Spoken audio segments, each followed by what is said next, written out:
He almost let her go, not because he didn't love her, but because he was too afraid to admit that he did. In the raw, unforgiving wilderness of Colorado, 1882, a man who survived drought, debt, and death couldn't survive one simple truth sitting right across the creek. This is not a story about heroes. It's about a quiet man, a stubborn woman, and the years of silence that nearly destroyed everything before it even began. If this story speaks to you, hit that like button, drop your city in the comments, and let's see how far this one travels. The fence wasn't going to fix itself. That was the thought Gideon Mercer woke up with, same as he'd woken up with it the 3 mornings before, not because he'd forgotten, but because some part of him kept finding reasons to delay. The north pasture fence had taken damage in the storm 2 weeks back. 3 posts snapped clean at the base, wire sagging into the mud like something that had simply given up. The cattle had stayed put mostly out of habit, because God knew the fence itself wasn't holding anything. He was 29 years old, and he ran the Mercer Ranch alone. That was the simple version of it, the version he told people who asked, which wasn't many. The longer version involved his father's bad lungs and his mother's early death, and 2 older brothers who drifted west to California with promises to send money back that never quite materialized.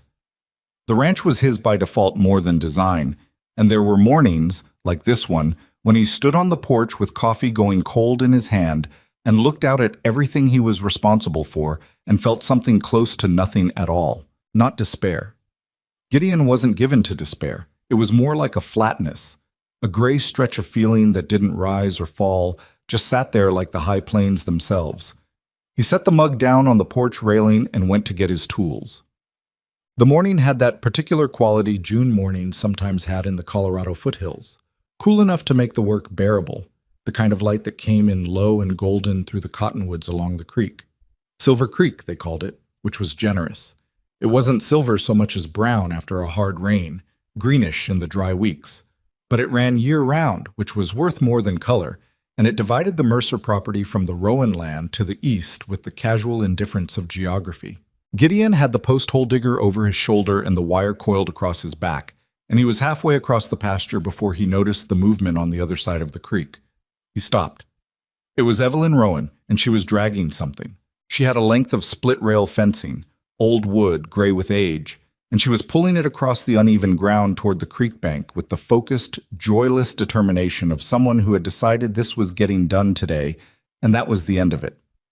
She was wearing a brown work dress with the sleeves rolled past her elbows, and her dark hair was already coming loose from whatever she'd put it up in that morning. She hadn't seen him. He watched her wrestle the rail to the bank, prop it upright, squint at it, and then apparently determine it was useless because she let it fall with a thud and put her hands on her hips and stared at the ground. "Miss Rowan," he called. She looked up. If she was startled, she didn't show it. Evelyn Rowan was not, in his experience, easily startled. "Gideon." She said his name the way she said most things, direct, no decoration. "Your north fence is down." "I know." He walked closer to the creek bank. The water was maybe 8 feet across here, shallow enough to wade. "Yours too?" "The section by the old elm." She looked back at the fallen rail with something close to resignation. "2 posts. Wood's rotten through. I've been meaning to replace them since March." "Do you have replacement posts?" "I have 2 posts. I need 4. She paused. "Do you have any extra?" He thought about it. "Probably. Let me check what I've got after I finish mine and I can bring them over." She looked at him steadily. Evelyn had a way of looking at people that wasn't rude exactly, but wasn't soft either. It was the look of someone who was deciding whether to believe you.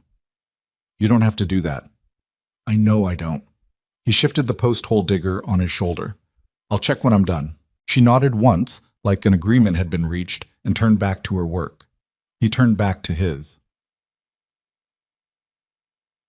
The Rowans had been Silver Hollow's neighbors for as long as anyone could remember, which in frontier terms meant about 12 years. Walter Rowan had come out from Missouri with a wife, 4 children, and the kind of stubborn optimism that either built something lasting or got a man killed. In Walter's case, it had built something. The Rowan homestead was modest by Eastern standards and comfortable by frontier ones. A solid 2-story house, a good barn, cattle that weren't always fat but were always present, Margaret Rowan had died in the winter of '78, a fever that came fast and didn't leave, and the family had reorganized itself around that absence the way families do, quietly, without much ceremony, finding a new center of gravity. That center had turned out to be Evelyn. She was the second oldest. Her brother Caleb was 28 and ran the cattle operation with their father. The younger two, Thomas and Clara, were still more children than adults. Evelyn had stepped into her mother's role without anyone asking her to, without anyone offering her a choice in the matter, which was something Gideon had observed from across the creek for several years without ever quite putting into words. He was thinking about this while he dug the first post hole, which was not productive, because post-hole digging required attention, and a wandering mind led to crooked holes, and crooked holes led to fences that didn't last. He brought his attention back to the ground. Dig, lift, dump. The work had a rhythm to it, which was one of the things he liked about it. Fence work was honest. You put in the effort, and the fence stood or it didn't, and if it didn't, you knew why, and you fixed it. He couldn't say the same about most things. And he found 4 extra posts in the barn, not new, but solid, and after he'd tamped down the last of his own repairs and stretched the wire back taut, he loaded the posts into the wagon and crossed the creek at the ford about a quarter-mile south. The Rowan property came into view around the bend. The house, the barn, the kitchen garden that Margaret had planted and Evelyn had kept going through seasons that didn't always cooperate. Evelyn was at the problematic section of fence when he arrived, crouched down and examining the base of one of the failed posts with the same focused attention she'd given the fallen rail earlier. She heard the wagon and stood up, brushing dirt from her hands. "You actually came," she said. Not accusatory, more like she was noting a data point. "Said I would. Lots of people say things?" He climbed down from the wagon. "How many posts do you need?" "4, but I only asked for 2. I brought 4. He started pulling them from the wagon bed. "No point in you having to come back to me in a month when the other 2 go." She was quiet for a moment, then, "That's practical." "It is. Some people might call it presumptuous. Some people might." He set the posts on the ground and looked at the fence. "Which posts are we pulling first?" She pointed, and they got to work. They didn't talk much while they worked. That was one of the things Gideon had come to understand about Evelyn Rowan over years of the particular proximity that neighboring land creates. She wasn't a woman who filled silence because it was there. She talked when she had something to say and was quiet when she didn't, and the quiet wasn't uncomfortable. It was just quiet. He pulled the rotted posts while she positioned the new ones. He tamped, she held. They switched without discussing it because the logic of the work made the switching obvious. The sun climbed and the air warmed, and at some point Evelyn disappeared toward the house and came back with a jar of water, which she handed to him without comment. He drank, handed it back, and she drank, and they went back to work. By midday the fence was done, all 4 posts, fresh wire stretched and stapled, the section that had been sagging now solid. Evelyn walked the line with her hand trailing along the wire, testing the tension. She was thorough. He watched her do it and noticed, not for the first time, that she moved with a kind of deliberate efficiency that most people lost when they were being watched, because most people adjusted for observers. She didn't. "Good," she said, reaching the end. She turned around. "Thank you, Gideon." "Sure. Can you stay for dinner? Papa will want to thank you himself, and—" She stopped, reconsidered. "You don't have to. I've got stock to feed." "Of course." She nodded, matter of fact. "Another time, then." He picked up his tools. "Another time." He was halfway to the wagon when she said without looking up from coiling the leftover wire, "The creek's running higher than usual after the storm. You might want to check your low-water crossing." He hadn't thought of that. "Thanks. It flooded our south field twice last spring. Just a thing to watch." "I'll check it." He did check it on the way back. And she was right. The bank had undercut on the eastern side, and if there was another heavy rain, it was going to wash out the ford entirely. He spent another hour and a half shoring it up with rock, and the whole time he was working, he was thinking, without quite intending to, about how she'd known to mention it, how she watched things, how she noticed. Summer in the Colorado foothills was its own particular kind of work. The days were long and the list was longer. and Gideon moved through June and into July in the rhythm that frontier life imposed.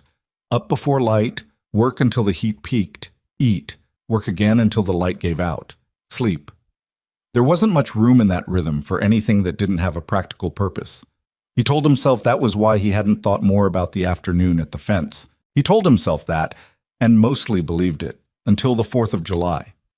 Silver Hollow's Independence Day celebration was held in the field behind Harlan Whitaker's General Store, as it had been every year since the settlement was large enough to call itself a settlement. By 1882, that meant 40-odd people, 3 musicians of varying ability, several barrels of lemonade of also varying quality, and enough food to justify the work of preparing it. Gideon went because not going would have required explanation, and he didn't have one. He stood near the edge of things, as he tended to do, with a cup of lemonade he wasn't drinking, watching the musicians argue about tempo, and the children chase each other through the legs of the adults, and the older men discuss the railroad with the weary certainty of people who had been discussing the railroad for years without the railroad doing anything definitive in response. "You're lurking," said a voice beside him. He turned. Ruth Whitaker, Harlan's wife, 60-something, sharp eyes, no patience for what she considered unnecessary social performance. "I'm standing," he said. "You're lurking, and you know it." She looked out at the gathering with him. "Evelyn Rowan was asking whether you'd be here." Something happened in his chest. Not dramatic. A small shift, like a piece settling. "Was she?" he said. "Don't say it like that. Like it means nothing." Ruth glanced sideways at him. "When's the last time you let yourself want something, Gideon Mercer?" "I want plenty of things." "Name one that isn't about the ranch." He opened his mouth and closed it. Ruth made a sound that was either a laugh or a judgment, possibly both. "Go find her. She's by the food table. And for heaven's sake, stop holding that lemonade like it's a shield." He looked down at the cup. He found Evelyn by the food table, which was not where she was. She was actually near the creek, a little apart from the main gathering, watching the water in that way she had of watching things. Complete, patient attention, like she was trying to understand something about it. He walked over. She heard him coming and looked up. "I thought you might not come." "Almost didn't," he said, which was true. "Why did you?" He thought about it honestly. "Same reason everyone comes, easier than explaining the alternative." She smiled at that. Not a big smile. Evelyn's smiles were never performances, but genuine, reaching her eyes. "That's the most honest thing I've heard today." "What's the least honest?" "Harlan Whitaker told my father the store had its best spring in 5 years. The store had a rough spring. Very rough." She looked back at the water. "He means well. People say things to be kind, and sometimes the kindness and the truth are not the same thing." Gideon looked at the creek too. In the fading afternoon light, it had some silver in it after all, just at the surface where the current ran fast. "Do you prefer the truth?" "Usually." She paused. "You?" "I don't know what to do with things that aren't true," he said. "So yes." She was quiet, and the quiet between them was the easy kind, the kind that didn't ask to be filled. Around them, the celebration continued, music starting up, someone calling for the children to come eat, and they stood there at the edge of the creek for several minutes without either of them seeming to find it strange. "I should go help Clara with supper," she finally said. "Course." She started walking and then stopped, turned back. "Thank you for the fence posts, Gideon. You already thanked me." "I know, I wanted to say it again." She walked away toward the gathering, and he stayed at the creek for a while longer, watching the water. Well, he didn't tell anyone about the day at the creek. There wasn't anyone to tell, really, and besides, there wasn't much to say. They'd stood by water and talked about honesty. That was the whole of it. But things were different after that. In the particular way that things change when you've started paying attention to something you'd been managing not to notice. He found himself aware of the Rowan property in a new way, catching the movement of someone crossing the field at a distance and knowing, before he could have reasonably identified her, that it was Evelyn. Noticing when her lantern light was late in the kitchen window. Observing the way the Rowan cattle were distributed in the morning pasture and drawing conclusions about how the herd was doing. It was information he hadn't been seeking, which was what made it strange. He spent a Saturday helping Walter Rowan and Caleb dig a new drainage channel on the east field. They'd asked, and he had the time. And that was a straightforward enough explanation. He told himself that all day. He was helping because they'd asked, and he had the time. Evelyn brought lunch out to the field at midday. A pot of beans, bread, a small covered dish of something that turned out to be apple preserves she'd put up from last autumn. She set everything out on the tailgate of the wagon with the same practical efficiency she applied to everything, and while Walter and Caleb helped themselves without particularly noticing the care that had gone into it, Gideon noticed. He noticed the bread was still warm. He noticed she'd included enough for 4 even though she hadn't been asked to, which meant she'd counted him. He noticed that when she sat down at the edge of the wagon to eat her own lunch, she positioned herself where she could see all 4 of them without being in the middle of the conversation, a kind of watchful quiet that he recognized because it was something he did too. "You've been doing this long," he said, quietly enough that Walter and Caleb, deep in their own argument about the drainage angle, didn't hear. She looked at him. "Doing what?" He gestured vaguely at the food, the wagon, the field, at everything. She understood him anyway. "Since Mama died," she said. "Somebody had to." "You were, what, 20? 21. That's young to take on all of it." She shrugged, but not the kind of shrug that meant it was nothing, the kind that meant she'd long since decided there was no point in cataloging what it had cost. "It needed doing," she said. "You run your place alone." "I don't cook for 4 people and keep a kitchen garden and manage the canning, and you don't have a brother and a father and a younger sister to think about." She looked at him steadily. "We both do what we need to do. That's not a competition. I'm not trying to make it one." "Good." She took a bite of bread. After a moment, "It's easier now than it was. Claire's old enough to help with the cooking. Papa has his good days more than his bad ones." She paused. "I just mean, it gets easier, whatever it is you're doing alone." He looked at the bread in his hand. "I didn't say it was hard." "You didn't have to." He ate without answering, because he didn't have one, and she didn't push for one, and that was exactly the right thing to do. August came in hard, the way Colorado August sometimes did, brutal heat that turned the grass yellow and cracked the creek banks and made the cattle restless. Gideon was up before 5 every morning, and the heat found him anyway. He lost a section of the barn roof to a dry lightning strike that started a fire. He got under control only because he happened to be awake and saw the smoke, and it took the better part of 3 days to repair the damage, working in the kind of heat that made a man's hands swell and his vision go white at the edges. Walter Rowan showed up on the second day with Caleb and 2 other neighbors, Pete Alderman and his son, who was about 16 and built like a young ox, and they didn't ask what he needed, they just looked at the work and started doing it. Evelyn came in the afternoon. She brought food again, cold meat, biscuits, a clay jug of water, and this time she stayed. She patched the section of wall where the fire had blackened the wood, working alongside the men without commentary or announcement, doing what needed doing. At one point, Gideon was up on the roof and he looked down, and she was standing at the base of the ladder holding the next bundle of shingles, ready to pass them up. He came down and took them, and their hands were briefly both on the bundle at the same time before he pulled it clear. "You don't have to be here," he said. She looked up at him. The afternoon sun was full in her face, and she squinted against it, which made her look younger than she was, and somehow more real. "I know that." "Then why—" "Because you helped us in June," she said, "and because your barn was on fire, Gideon. You don't need a reason beyond that." He went back up the ladder. By evening, the roof was patched, rough but weatherproof, and Walter clapped him on the shoulder, and Pete Alderman said something about how that was the frontier way, neighbor helping neighbor, and Gideon shook everyone's hands and said the right things. But what he was thinking about, while he said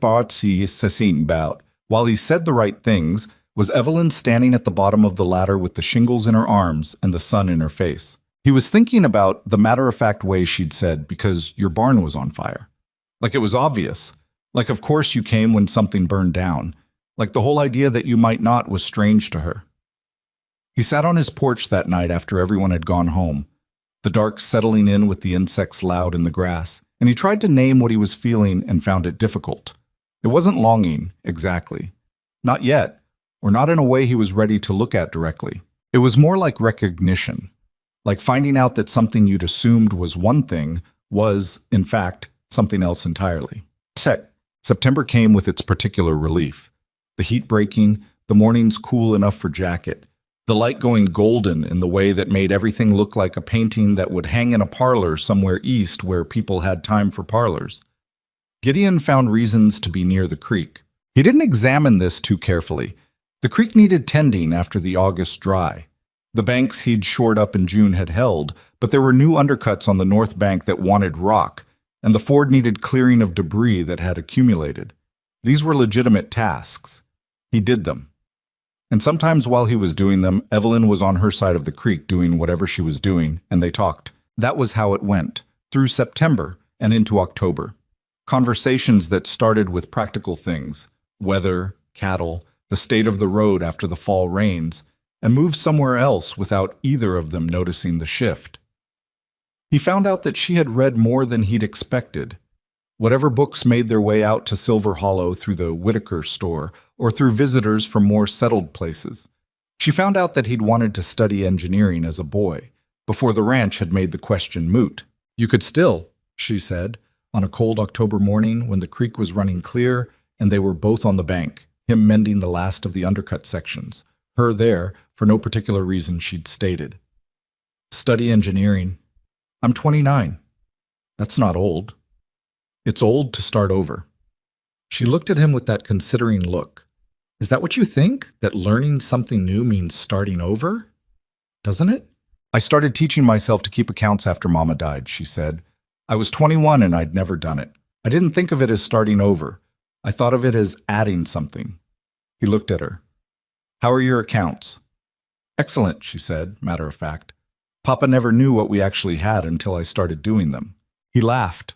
A real one, not the polite version. And she smiled the way she smiled, and for a moment he was aware of everything about where they were.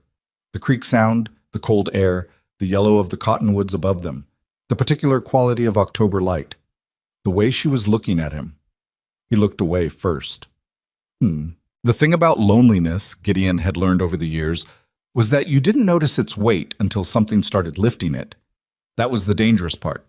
Once you started noticing the difference, you couldn't go back to not noticing. He'd been on his own in the particular way he was on his own since he was 22. Not friendless. He had neighbors.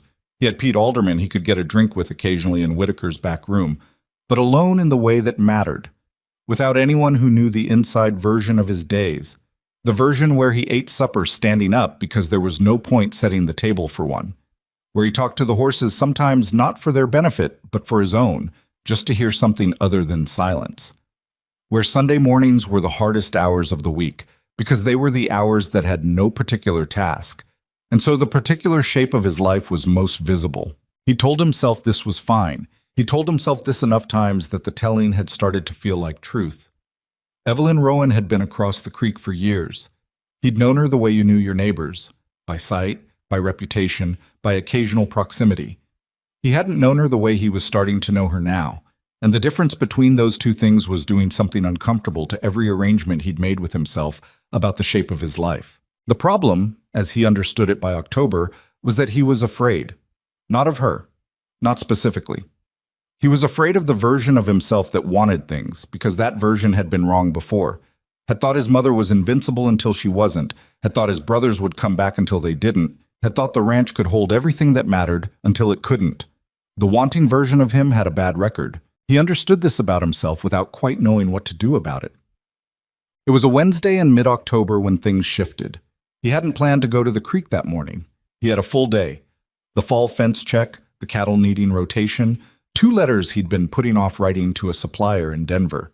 But he was doing the fence check along the south line, which brought him within sight of the creek, and Evelyn was there. She was sitting on the bank, not doing anything, just sitting with her knees pulled up and her arms around them, looking at the water.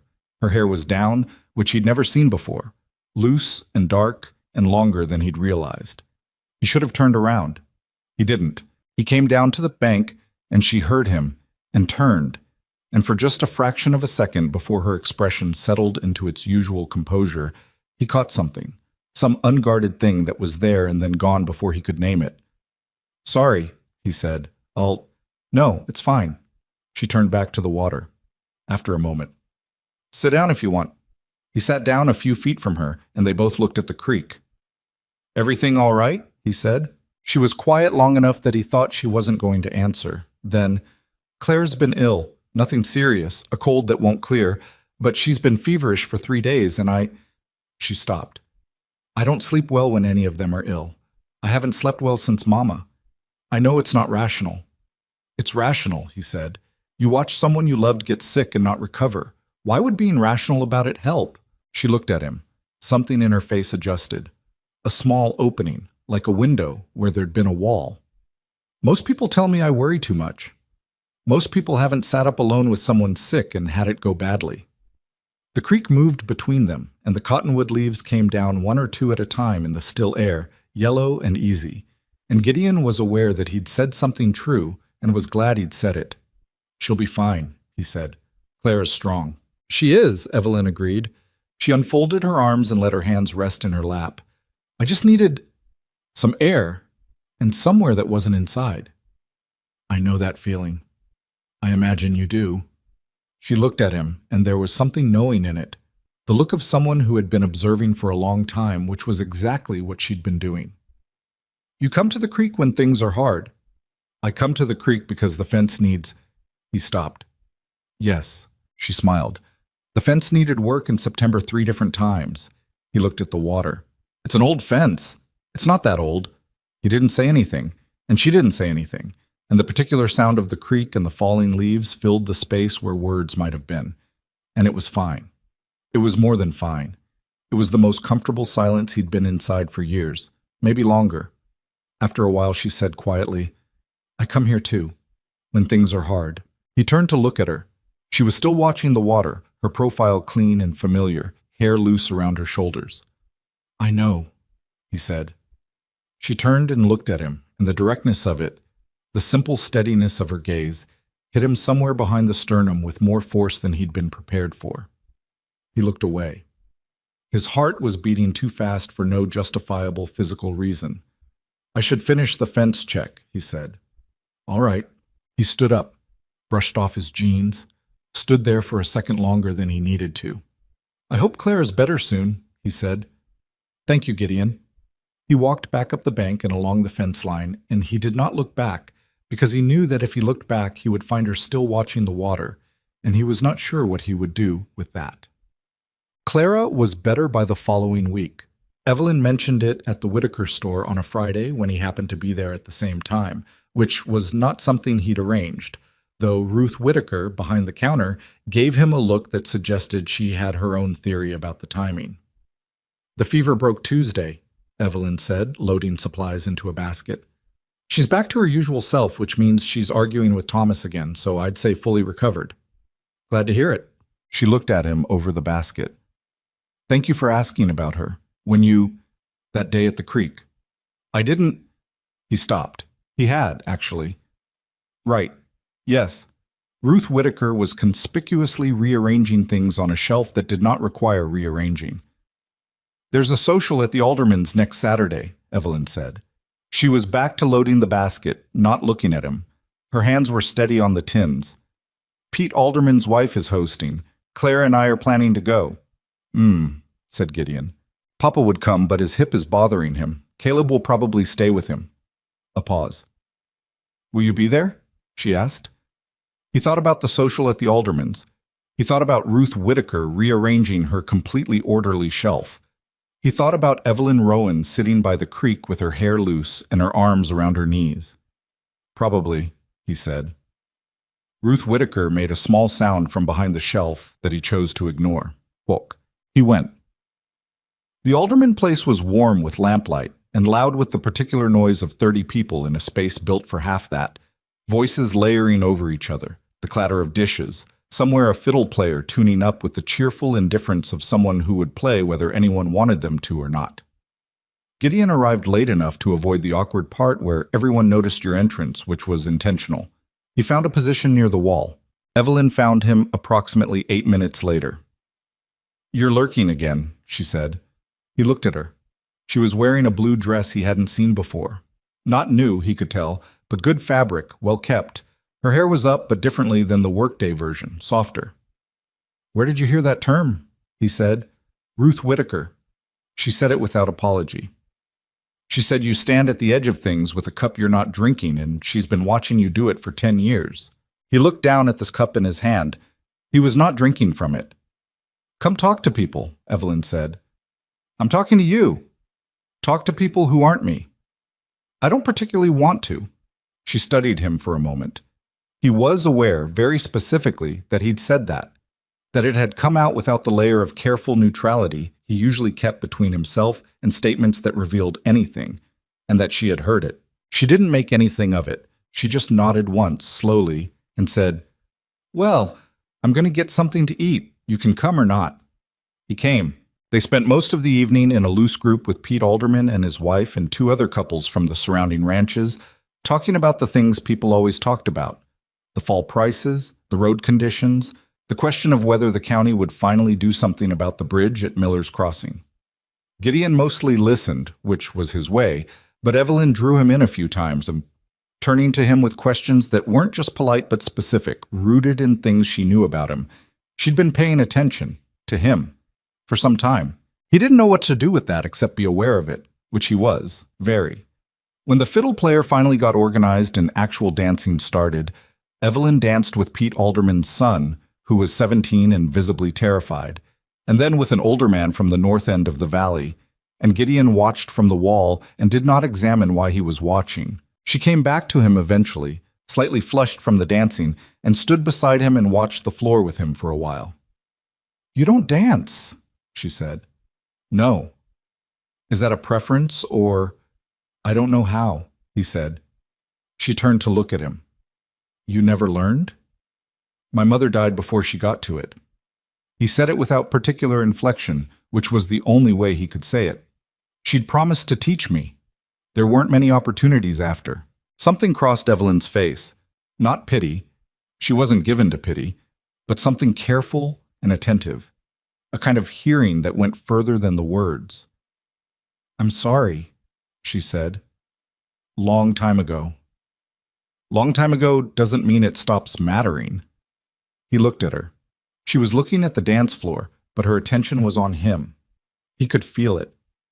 No, he said. I suppose it doesn't. The fiddle played on. The lamplight moved.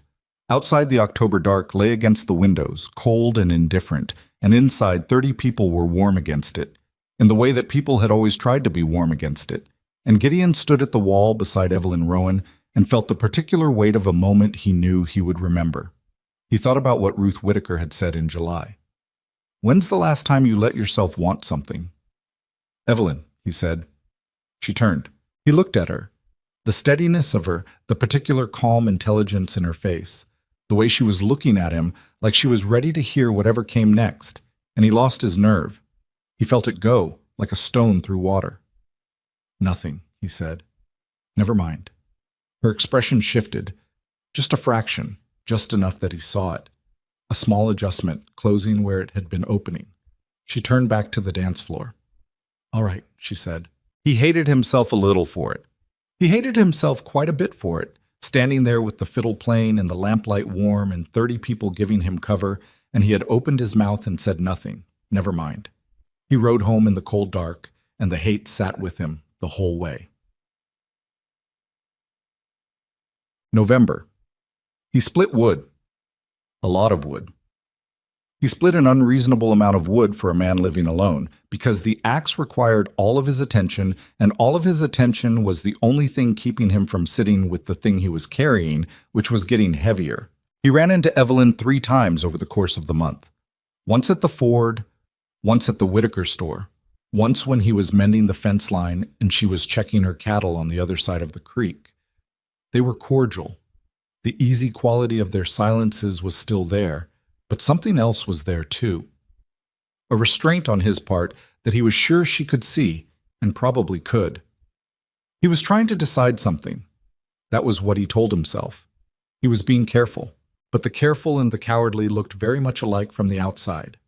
He understood this one gray morning in late November, standing at the kitchen window with cold coffee, watching the frost on the pasture. The ranch was quiet, and would be quiet all day, and all evening, and all night, and into the next morning.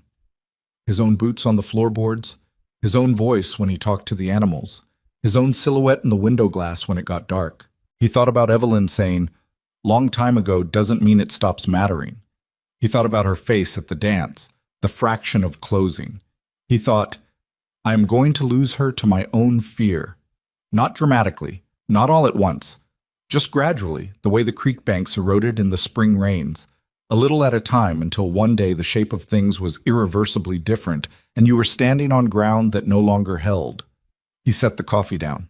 He went out to the barn and stood with his horse for a while, which was something he did when he was deciding things. The horse was indifferent to his deliberations, which was useful. Then he went back inside and he got cleaned up. Put on the good shirt, looked at himself in the small mirror above the washstand with the frank acknowledgement that he was not a handsome man in any formal sense of the word, but he was honest and he worked hard and he was at least capable of standing still without fidgeting, which had to count for something. He walked out to the porch. The frost was gone from the pasture, burned off by the thin winter sun. The creek was visible from here as a break in the grass, a line of cottonwood stripped bare now, gray and clean against the blue sky. He could see the Rowan house from here, smoke from the chimney, a figure crossing from the house to the barn, too far to identify, though he identified her anyway. He took a breath. All right, he thought. All right, then. He went to get his horse. It wasn't planned. That was the part that mattered, looking back. That it wasn't planned. That it came from something real rather than something arranged. He'd been riding along the creek, moving south toward the ford, to cross over to the Rowan property, putting together and discarding sentences about what he was going to say when he got there, when he heard her. She was already at the creek. She was on the bank in her working clothes, crouched at the water's edge, and she had a jar. She was collecting water from the clearest section of the run, which she sometimes did for the household. He pulled up, and she heard the horse and looked up. "Gideon," she said, "where are you going?" "Your place," he said. She stood up, jar in hand. "Is something wrong?" "No." She waited. He got down off the horse, looped the reins around a branch, walked to the bank and stopped. "I had something I wanted to say at the alderman's social," he said. Her expression was careful, present. "I know. I didn't say it. I know that too." He looked at the water, then back at her. "Any man who gets to marry you is going to have the best thing on this whole frontier." She was very still. "I said it wrong," he said. "I mean," he stopped, started again. "I'm saying it wrong right now too. What I mean is," he looked at the creek, the bare cottonwoods, the winter sky. He looked back at her. "I mean that I think that man should be me, and I have been afraid to say so for longer than I should have been, and I'm saying it now." Evelyn Rowan looked at him for a long moment. The creek ran between them. A bird called somewhere in the gray branches and fell silent. "Gideon Mercer," she said. Her voice was steady, but her eyes were not quite steady. "I have been hoping you'd say that since June." He stared at her. She set the jar down carefully on the bank and looked at him, and there was nothing closed in her expression now. None of the careful composure, just the plain, unguarded truth of what she'd said. "Since June," he said. "Since June," she confirmed. He stood there for a moment with the full weight of every month since June pressing down on him. Every silence, every held-back sentence, every unnecessary morning mending a fence that didn't need mending. "I wasted a lot of time," he said. "Yes," she said. "You did." He laughed. He couldn't help it, and she smiled. The real one. The one that reached her eyes and stayed there. And the creek ran and the birds were quiet, and November lay cold and clear around them both. "May I come talk to your father?" he said. She looked at him. "You'd better," she said. He picked up the horse's reins. Walter Rowan was not an easy man to read. That was the first thing Gideon registered when he rode up to the Rowan house that November afternoon. Walter standing on the porch with his pipe and his bad hip and the particular stillness of a man who had spent 30 years watching the frontier teach people things they hadn't asked to learn. He was 61. His face had the weathered quality of old fence posts, deeply lined but structurally sound, and his eyes were sharp in the way that people's eyes get sharp when they've had to make difficult decisions without much time to think about them. He watched Gideon tie up his horse without changing his expression. "Walter," Gideon said. "Gideon." He took the pipe out of his mouth. Evelyn's not here. I know. I saw her at the creek. He came up to the foot of the porch steps and stopped. I came to talk to you. Walter looked at him for a long moment. Then he shifted his weight off the bad hip, a subtle adjustment, but Gideon noticed it, and said, "You'd better come in then." The Rowan house smelled like wood smoke and whatever had been in the pot at lunch, something with onion. It was warmer than Gideon's house by a significant margin, the kind of warmth that came from a house being fully inhabited rather than just occupied. There were Clara's mending things on the table, Caleb's jacket over the chair back, a pair of boots near the door that needed resoling. The evidence of people living together, bumping into each other's edges.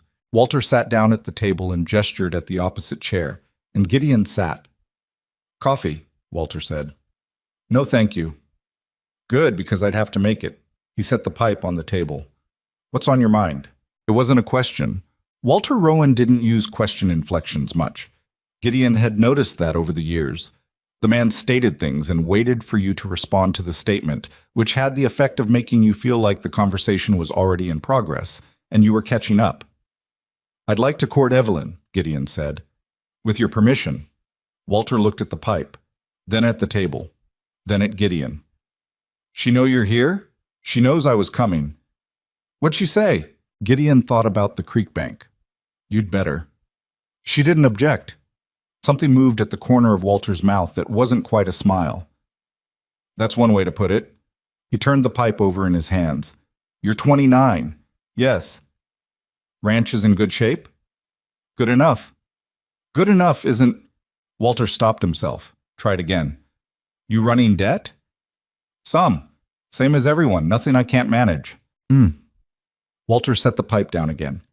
He had a way of picking it up and setting it down that seemed to be his equivalent of other men's fidgeting, something to do with his hands while his mind worked. "You've been our neighbor 7 years. 8, Gideon said. "I came in 74. 8 years. Walter nodded. "In 8 years you never once gave me reason to complain about you. That's rarer than it ought to be." He looked up. "You're also the quietest man I know, and Evelyn has enough quiet of her own. I've wondered sometimes if 2 quiet people make a good match or just a very silent house." Gideon sat with that for a moment. It was a fair point. "I don't think she's quiet because she has nothing to say," he said. "I think she's quiet because she's particular about what she says.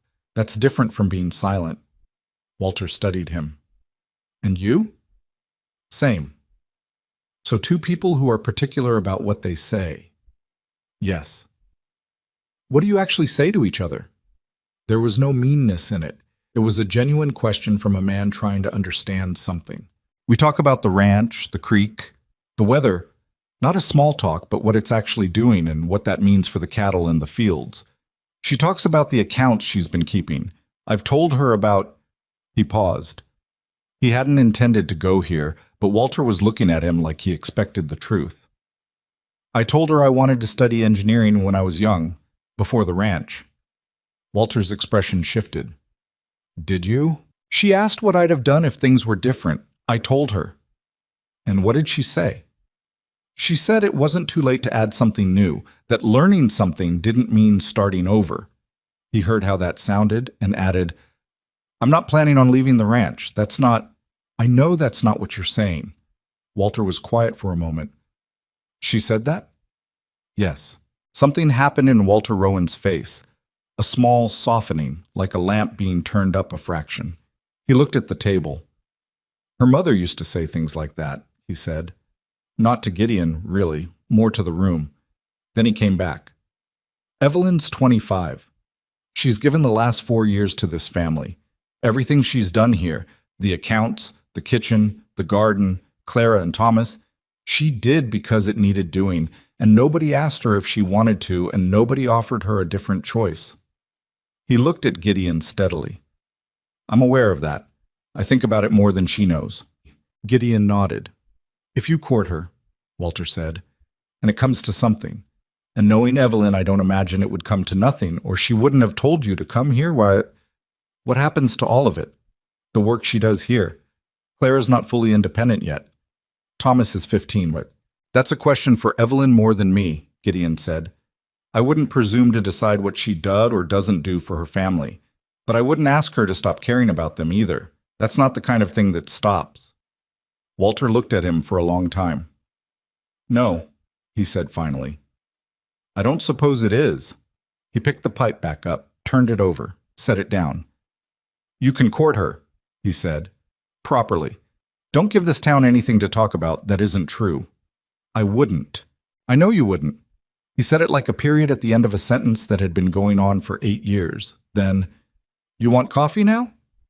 Sure, Gideon said. Walter got up, favoring the bad hip, and went to the stove. You know, he said with his back to the room, she came home last June and told her sister that you'd brought the fence posts without being asked. He didn't elaborate, didn't look back.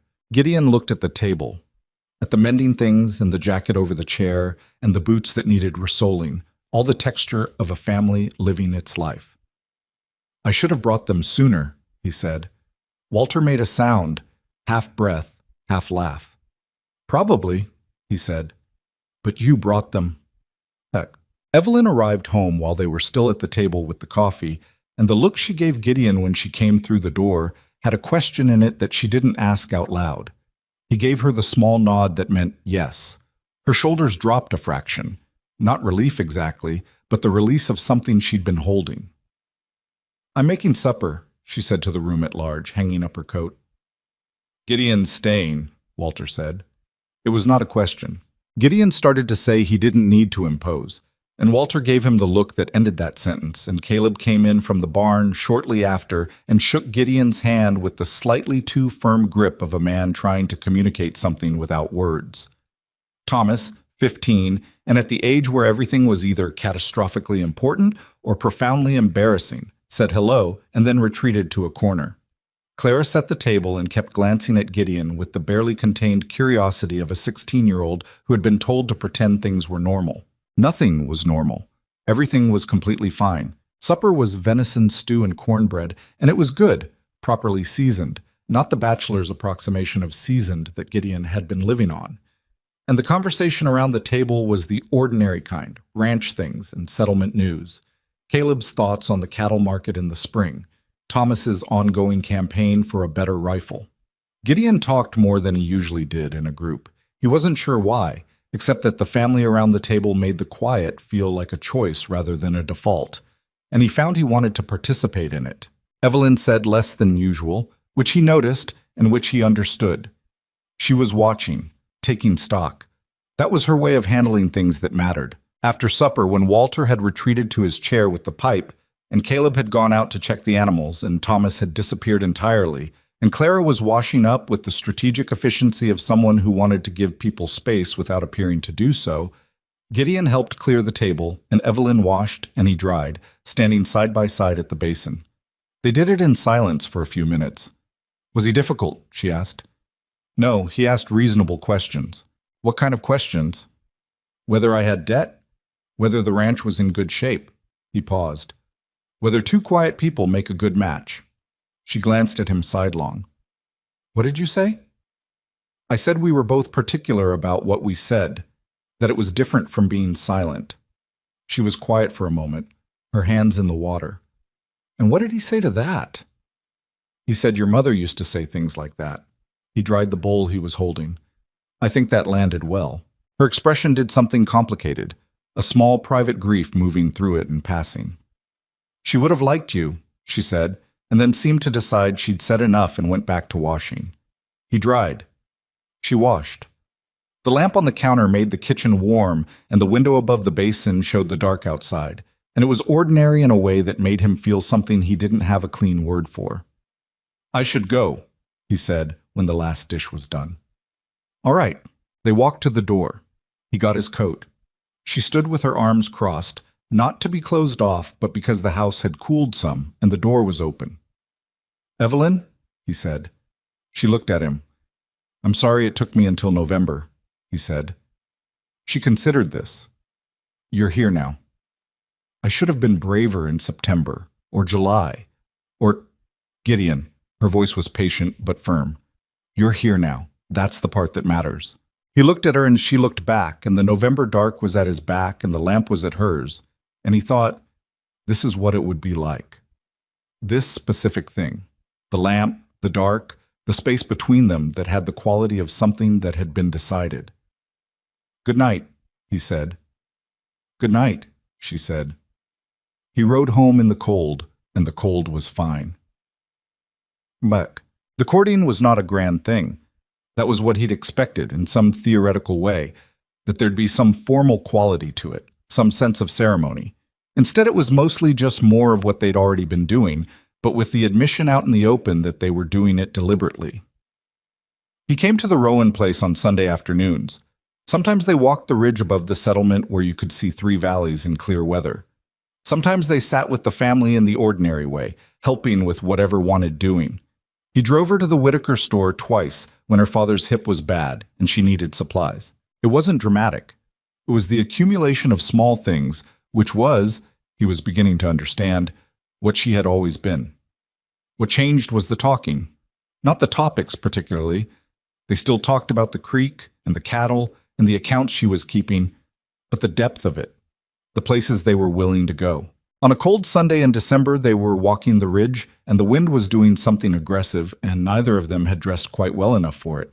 And she said, out of nowhere, "Do you ever resent the ranch?" He looked at her. "What do you mean? You wanted something else.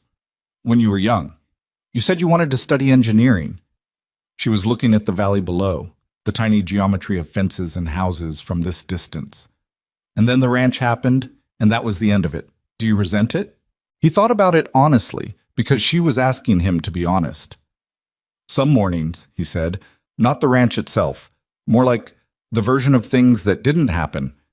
I think about it sometimes and then I stop, because there's no use to it." "Maybe there is," she said. "What use?" "It tells you something about yourself, what you wanted." She turned and walked into the wind, which required leaning forward, which she did without commenting on it. "I wanted to go to school beyond what the settlement had. I wanted to read law, actually." She said it like she was testing the words, seeing how they sounded. He looked at her. "Law. My mother thought it was possible. She was wrong about the practical reality, but she didn't tell me that." A pause. "Papa would have found a way to send me somewhere if the money had been there, and if Mama hadn't, if things had been different. I know that. He's a practical man, but he's not a small one." "Do you still want it?" She was quiet. The wind came through. "I've made something different out of what I have," she said finally. "The accounts, the management of the household, it's not law school, but it uses the same part of me, the part that likes to understand how systems work." She looked at him. "I'm not answering your question." "I noticed. The honest answer is yes and no. I wanted it. I don't think I can still have it, not in the form I wanted it. I've made peace with that mostly. Not entirely." He walked beside her into the wind. "That's an honest answer." "You asked an honest question." They walked for a while in the working silence they'd developed. The kind that wasn't absence, but presence, each of them thinking alongside the other. Below, the settlement was small and specific in the winter light, each building with its thread of smoke rising straight up in the still cold air. "I think you would have been good at it," he said. She glanced at him. "At law? You're precise. You're fair. You listen to what's actually being said, not what you expect to hear." He said it plainly. "You'd have been good at it." She looked away at the valley. He saw her throat move. "Thank you," she said, and the words had more weight than their size. Christmas came, and Gideon spent the day with the Rowans, which was the first Christmas he'd spent with other people since his brother James had come back briefly in '77 and left again by January. The house was decorated in the practical frontier way. Pine boughs, some ribbon Clara had been hoarding, a wreath on the door that Thomas had made with the lopsided commitment of someone who cared more about completion than symmetry. Walter produced a bottle of whiskey he'd apparently been saving and poured 2 glasses, one for himself and one for Gideon, and they sat by the fire while the rest of the house was loud with Clara's cooking and Thomas knocking something over in the other room. It was easy. That was the word that kept coming to him. The ease of it. "She's happier," Walter said, not looking at him, watching the fire. Gideon didn't ask who. "Good. She smiles more. Clara told me." He sipped the whiskey. "Clara notices everything, gets it from her mother. Clara's sharp, Gideon said. She's terrifying. But he said it with the specific warmth of a man who found something terrifying in the best way. He looked at Gideon. You're good for her. I can see it. I want you to know I see it. Gideon nodded. It wasn't the kind of thing you answered with words. Just don't. Walter stopped. Tried again. She's given a lot of herself to this family. For years. Whatever comes next, make sure she gets something back. Not from us. From you. He held the glass in both hands. From something she chose. That's what I intend, Gideon said. Walter looked at him steadily. Then he nodded once, the way he'd nodded when Gideon had come to the house in November. The nod that meant something had been confirmed that he'd already half known. All right, he said, and turned back to the fire. In the kitchen, Evelyn laughed at something Clara said, a real laugh, not the polite kind. And the sound of it came through the doorway and sat in the room with them, warm as the fire. January brought the cold that Colorado winters were known for, the kind that got into wood and stone and sat there, that found the gaps in buildings and the gaps in planning both. Gideon's water trough froze solid 3 mornings running, and he was up before 4 to break it, his breath coming out in solid clouds, the dark so complete it had texture. He didn't mind it the way he'd minded it before. He couldn't entirely account for the difference. Objectively speaking, the cold was the same cold. The work was the same work. The silence of the pre-dawn hours was the same silence. But he was moving through it differently, with some purpose underneath the routine that hadn't been there in November or October, a sense of direction that the ranch had always provided in practical terms, but not in any other way. He wrote to his brother James in California. He'd been writing sporadically for years, brief functional letters that asked nothing and offered little. This one was different. He wrote about the ranch, as always, but he also wrote that he'd started courting the neighbor's daughter, and that he thought it might come to something, and that he was doing better than the last time he'd written. He wasn't sure James would respond. James didn't always respond. But he sent it. He got a letter back in 3 weeks, faster than expected, and James had written 2 full pages, which was 3 times his usual output. He said he was glad to hear it. He asked her name. He said some things about his own life in California that were more specific than anything he'd written in years, and at the end he said, I should come back sometime and see what you've done with the place. Whether or not he would, Gideon didn't know, but the writing of it was something. He showed the letter to Evelyn on one of their Sunday walks, and she read it with the focused attention she gave everything and handed it back. He sounds lonely, she said. Gideon thought about it. He's always moved toward people and then gotten spooked and moved away from them since we were boys. Some people do that. She handed the letter back. You did that. He folded the letter. I did, he said. I'm trying to stop. I know, she said. I can tell. She said it the way she said most things, direct, without apology, and then kept walking, and he kept walking beside her, and the snow creaked under their boots, and February was 2 weeks out. February was when Caleb made it complicated. Not deliberately. Caleb Rowan was not a complicated man in any deliberate sense. He was 28, straightforward about what he thought, and had strong feelings about how the Rowan cattle operation should be managed, that were sometimes right and sometimes not. He was also, Gideon was coming to understand, more protective of his sister than he'd previously had occasion to demonstrate. It came out one Saturday when Gideon was helping at the Rowan barn, a routine thing by now, the way the work between the 2 properties had started to merge naturally. And Caleb came into the barn in the middle of the afternoon with a look on his face that had something deliberate in it. Can I say something? Caleb said. Gideon set down the harness he was mending. Go ahead. Caleb came and leaned against the stall across from him. He wasn't a man who built up to things with preliminary conversation. How serious is this? He said. Serious, Gideon said. How serious is serious? I intend to propose, Gideon said. When the time is right. I'm not going to rush it, but that's where this is going. Caleb was quiet, processing. You understand what that means. For all of us. I understand what it means for Evelyn, Gideon said carefully. I'm less certain I should be the one deciding what it means for anyone else. That's a diplomatic answer. It's the true one. He picked up the harness again, not to be dismissive, but because his hands needed something. I'm not trying to take her away from your family, Caleb, That's not how I think about it. That's how it works, though. When a woman marries, she goes to her husband's place. Not necessarily. Not all at once. He worked the buckle on the harness. That's a conversation Evelyn and I will have. And then a conversation she'll have with your father, in that order. Caleb looked at him for a moment. Then something in his posture shifted. Not gone, the protectiveness, but altered. She's done everything for this family for 4 years, he said. I know that. I've known it and not... He stopped. I could have done more. Thomas and I both could have. I know that too. Gideon didn't say anything because there was nothing useful to say. Just, Caleb pushed off the stall wall. Don't make promises you won't keep. She doesn't say much when she's hurt, but that doesn't mean she isn't hurt. I know that, Gideon said. He said it quietly. I wouldn't. Caleb looked at him with the specific intensity of a brother trying to determine whether something is true. Then he nodded, once, with the family resemblance to his father that Gideon hadn't noticed before. All right, he said, and went back out to his work. March came with mud. Colorado spring was that way. The thaw happened fast, and the fields turned to mud, and the roads turned to worse, and getting anywhere required a recalculation of both time and effort. But the light came back. That was the trade. The light came back in the mornings, and it came back early, 5 o'clock light that was thin and real, and the creek started running fast and dark with snowmelt from the peaks, and everything that had been frozen began, stubbornly, to move again. Gideon had been carrying something in his coat pocket since mid-February.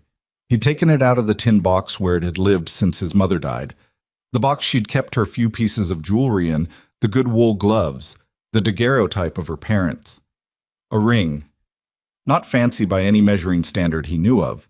A narrow gold band with a small garnet, deep red, that she'd been given by his father at their wedding. She'd worn it every day of his life. He'd found it when he went through her things and put it in the tin because he didn't know what else to do with it. He knew what to do with it now. He was waiting for the right moment, which was the kind of thing he'd have told himself before November was a weakness, an excuse. But it wasn't about fear this time, or not only fear. He wanted it to be real. He wanted the moment to be honest rather than arranged, the way the things that mattered most between them had always been not planned so much as arrived at. It arrived on a Sunday in late March. They'd walked up to the ridge, which had become their particular place for anything that wanted space around it. The mud had dried some overnight after a cold snap, the grass brown and flat, but the earth solid enough. Below, the settlement was beginning to wake up for spring.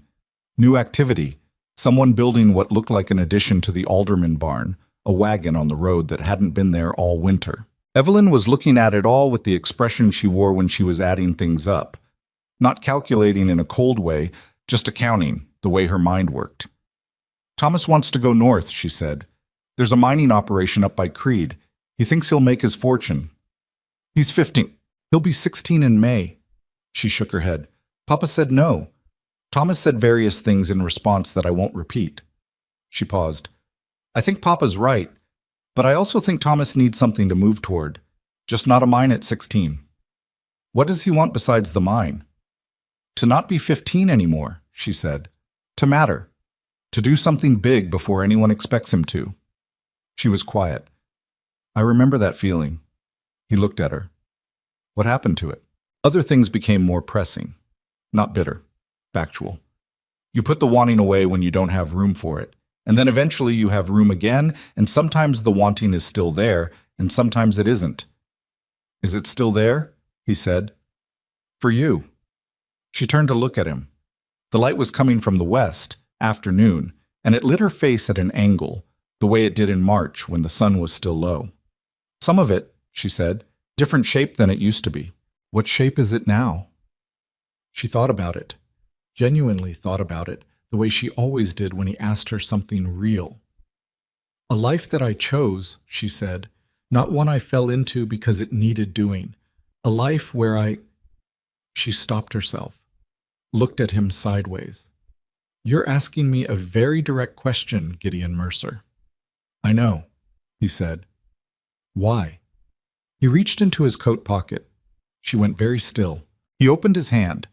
The ring sat in his palm, the gold dulled with years and the garnet, dark in the afternoon light, small and specific and completely real. My mother wore this, he said. She wore it every day. She was a practical woman, and she didn't have much that was just for her, and she wore this every day. He looked at it, then at her. I want you to have it. I want to ask you to marry me. I want to build something with you. Not just a ranch, not just a household, but something that's actually ours. Both of ours. He looked at her and didn't look away. I know I was slow to get here. I know I wasted months being afraid. I'm not afraid now, or I am afraid and I'm asking anyway, because I think the asking is more important than the fear. Evelyn looked at the ring in his palm. She looked at his face. Her own face had gone to something unguarded and open, the way it had been at the creek in October for just a fraction of a second before she'd composed it, except this time she didn't compose it. She let it stay. Yes, she said. Her voice was steady. Her eyes were not quite dry. Gideon. Yes. He put the ring on her finger. It was a little loose. She had her mother's fine hands, and his mother had been a larger woman, but she closed her hand around it like she was keeping it. They stood on the ridge in the March wind with the valley below them and the creek silver in the far distance, and it was not a perfect moment. The wind was too cold, and his hands were shaking slightly, and somewhere down the slope a cow was making her feelings about the spring mud known at volume. It was not perfect. It was completely, entirely real. She put her other hand over his, still holding the ring in her closed fist, and they stood there like that for a while. We're going to have to tell my father, she said eventually. I know. He's going to say something he thinks is funny. Probably. Clara is going to cry. I figured. She looked at him. Somewhere in her expression was the laugh she was containing, and the tears she was also containing, and the absolute steadiness underneath both. You're sure? She said. Not testing, just asking, one last time in the honest way she always did. I've never been more sure of anything, he said. She believed him. He could tell. And because she did, because Evelyn Rowan, who measured everything carefully and trusted nothing until it had earned trust, believed him. He believed himself too. They walked down from the ridge together, and below them Silver Hollow lay in the last of the afternoon light, waiting. Walter did say something he thought was funny. He looked at Evelyn's hand, looked at the ring, looked at Gideon standing in his front room with his hat in his hands, and said, "Took you long enough. I was starting to think I'd have to build a bridge over that creek so you'd have fewer excuses," Clara cried. Gideon had predicted that correctly. She made a sound when she saw the ring that was somewhere between a gasp and a sob, and then she threw her arms around Evelyn's neck and held on, and Evelyn stood there and let her, one hand patting her sister's back with the patient steadiness she applied to everything. Thomas said, "Oh," and then disappeared for 20 minutes, which was his way of processing things that required more feeling than he currently had the equipment for. He came back and shook Gideon's hand with the concentrated seriousness of someone practicing at being a man, and Gideon shook it back with equal seriousness, and that was enough. Caleb came in from the barn late, after the initial commotion had settled, and stood in the doorway taking in the scene. His father at the table with the whiskey out again, Clara still pink-faced, Evelyn at the stove with the ring catching the lamplight every time she moved her hand. He looked at Gideon. "You asked her," he said. "I did." Caleb looked at his sister's hand, then back at Gideon. He nodded, the same nod as Walter, the family nod that meant something confirmed, and went to the table and sat down without further ceremony. That was March. April was when the complications arrived, which was, Gideon supposed, about when you could expect them. Ruth Whitaker heard about the engagement the same day it was announced, because Silver Hollow was the size of place where news moved faster than intention, and she came to find Gideon at the general store with the particular energy of someone who had been waiting to say something for a long time. "Finally," she said, which was her version of congratulations. "Thank you, Ruth. I want you to know I had nothing to do with it." She was rearranging things on the shelf again, her habitual motion. "I merely asked you a question in July. You asked me when I'd last wanted something. That's a question, not interference." She handed him the mail that had come in on the supply wagon. "There's a man," she said, in a different tone, "who's been asking around about the Mercer property." He looked up from the letters. "What kind of asking?" "The kind where you ask Harlan about the land records and the boundary survey from '76. She wasn't rearranging the shelf anymore. She was looking at him directly. Name's Alderton. He's been here twice. Harlan didn't think to mention it because Harlan doesn't always think. Gideon stood with this for a moment. Land interest wasn't unusual. The territory was developing. The railroad question was always in the background, and property that was productive and water adjacent attracted attention. What did Harlan tell him? That the records were public and he could look at them. She said it with the resignation of a woman who had accepted her husband's particular limitations long ago. He looked. He left. He'll be back. What does he want with the survey? I don't know. Harlan didn't ask because Harlan doesn't always think. Yes. He put the letters in his pocket. Thank you for telling me. Tell Evelyn, Ruth said. She'll know what to do with it faster than you will. He wasn't sure whether to be offended by that. He decided she was probably right. He told Evelyn that Sunday. They were at the kitchen table in the Rowan house with the account book spread between them. She'd started showing him the system she'd built, partly because it would eventually be relevant to the Mercer Ranch, and partly, he suspected, because she wanted someone to understand what she'd built. He watched her add a column, and he told her about Alderton. She didn't stop writing. She finished the number she was on. Then she set the pen down and looked at him.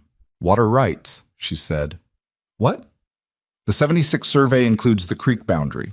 If someone's looking at land records and they pulled the survey specifically, she turned the account book over and picked up a loose sheet, sketching quickly. Silver Creek runs through your north pasture before it crosses to us. If someone wanted to divert it upstream, for irrigation, for a mill, for any large-scale operation, they'd need to know exactly where the water rights stood. He looked at her sketch. She'd drawn the creek, the two properties, the relative position of the ford, and the boundary markers. From memory. Accurately. How do you know where our boundary markers are? He said. I walked the creek in March of last year when the bank was undercutting, she said, as if this were obvious. I wanted to know exactly where the line was in case the erosion became a dispute. She looked at him. You should find out who Alderton works for. That matters more than what he wants. How do I find that out? Write to the county office in Pueblo. Any land surveyor or buyer would have filed documents somewhere. She picked up the pen again. Or ask Pete Alderman. He knows everyone in this valley going back 15 years. He looked at her. You thought of all that in 30 seconds. I've been thinking about the water rights for longer than that, she said.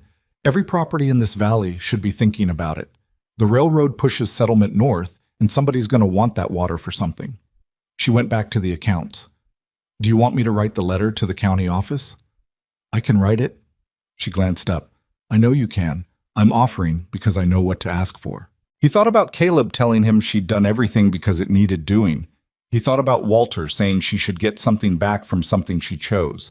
He thought about how she had, completely without drama, just handed him a more complete picture of his own land situation than he'd had before she spoke. Write the letter, he said, and then show me how you did it so I can do it myself next time. She looked at him for a moment with something that was warmer than her usual directness. That's the right answer, she said. Pete Alderman knew who Alderton worked for inside a week. He came to Gideon's place on a Tuesday morning with the look of a man delivering news he wasn't sure how to frame. Hargrove Land Company, Pete said, out of Denver. They've been buying up creek-adjacent property all through the Southern Valley, not aggressively, quietly. Small purchases, options, right-of-way easements.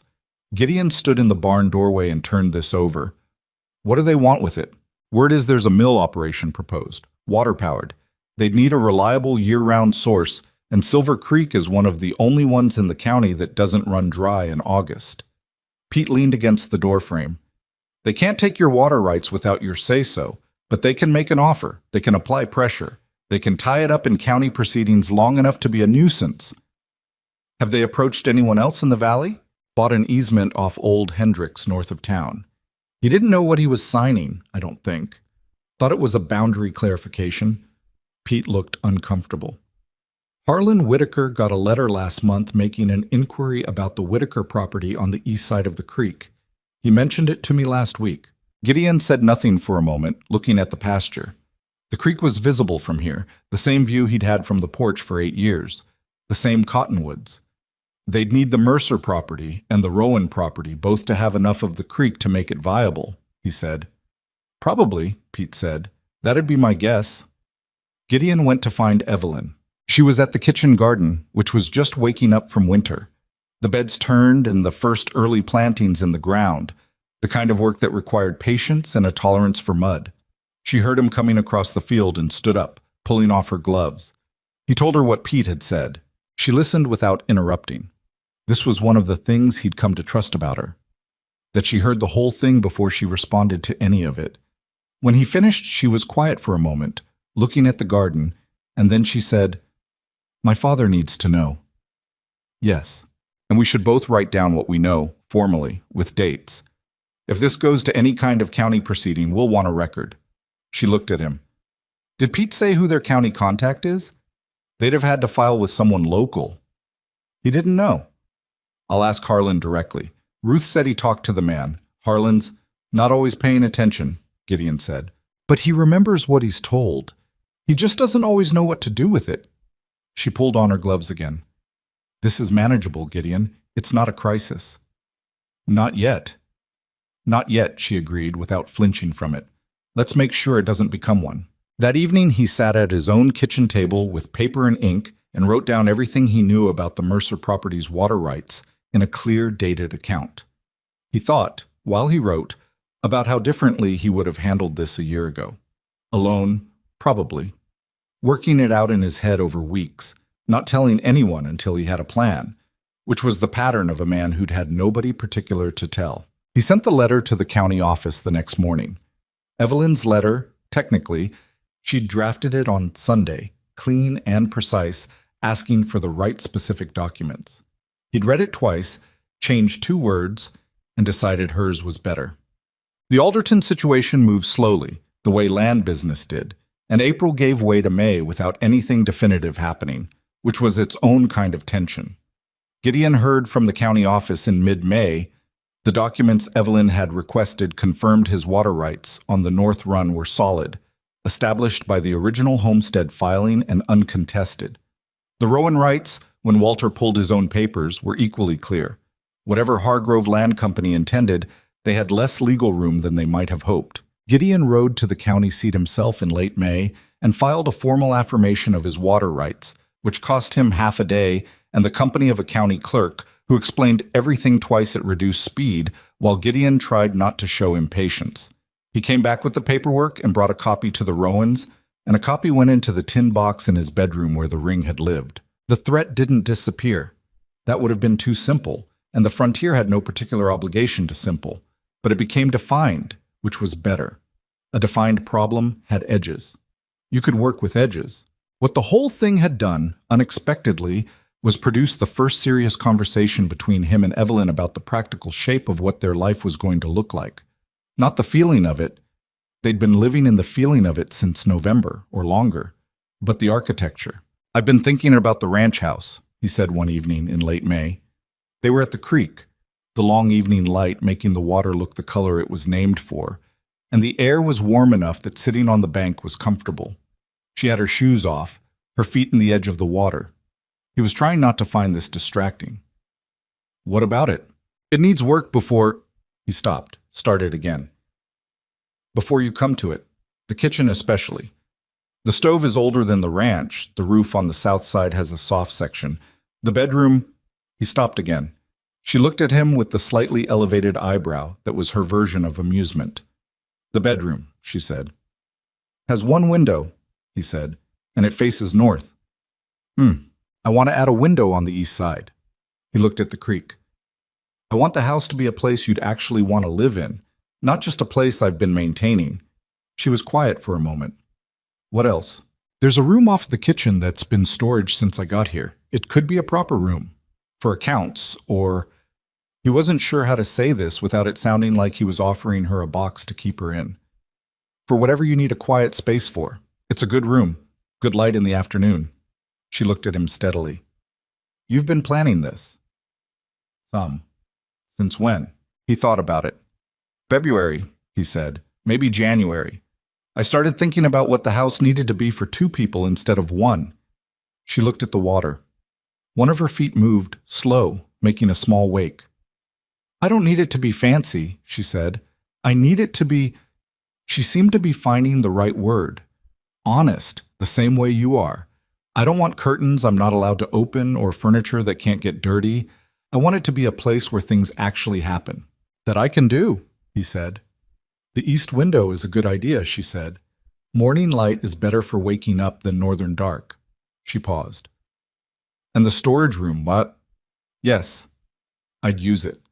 I want somewhere to do the accounts that isn't the kitchen table. All right. Can you do all of it before the wedding? When are we planning the wedding? She gave him a look. September, she said, as if this had been obvious. That gives you summer to fix the house and gives us time to have a proper wedding without making people travel in bad weather. September, he said. Is that a problem?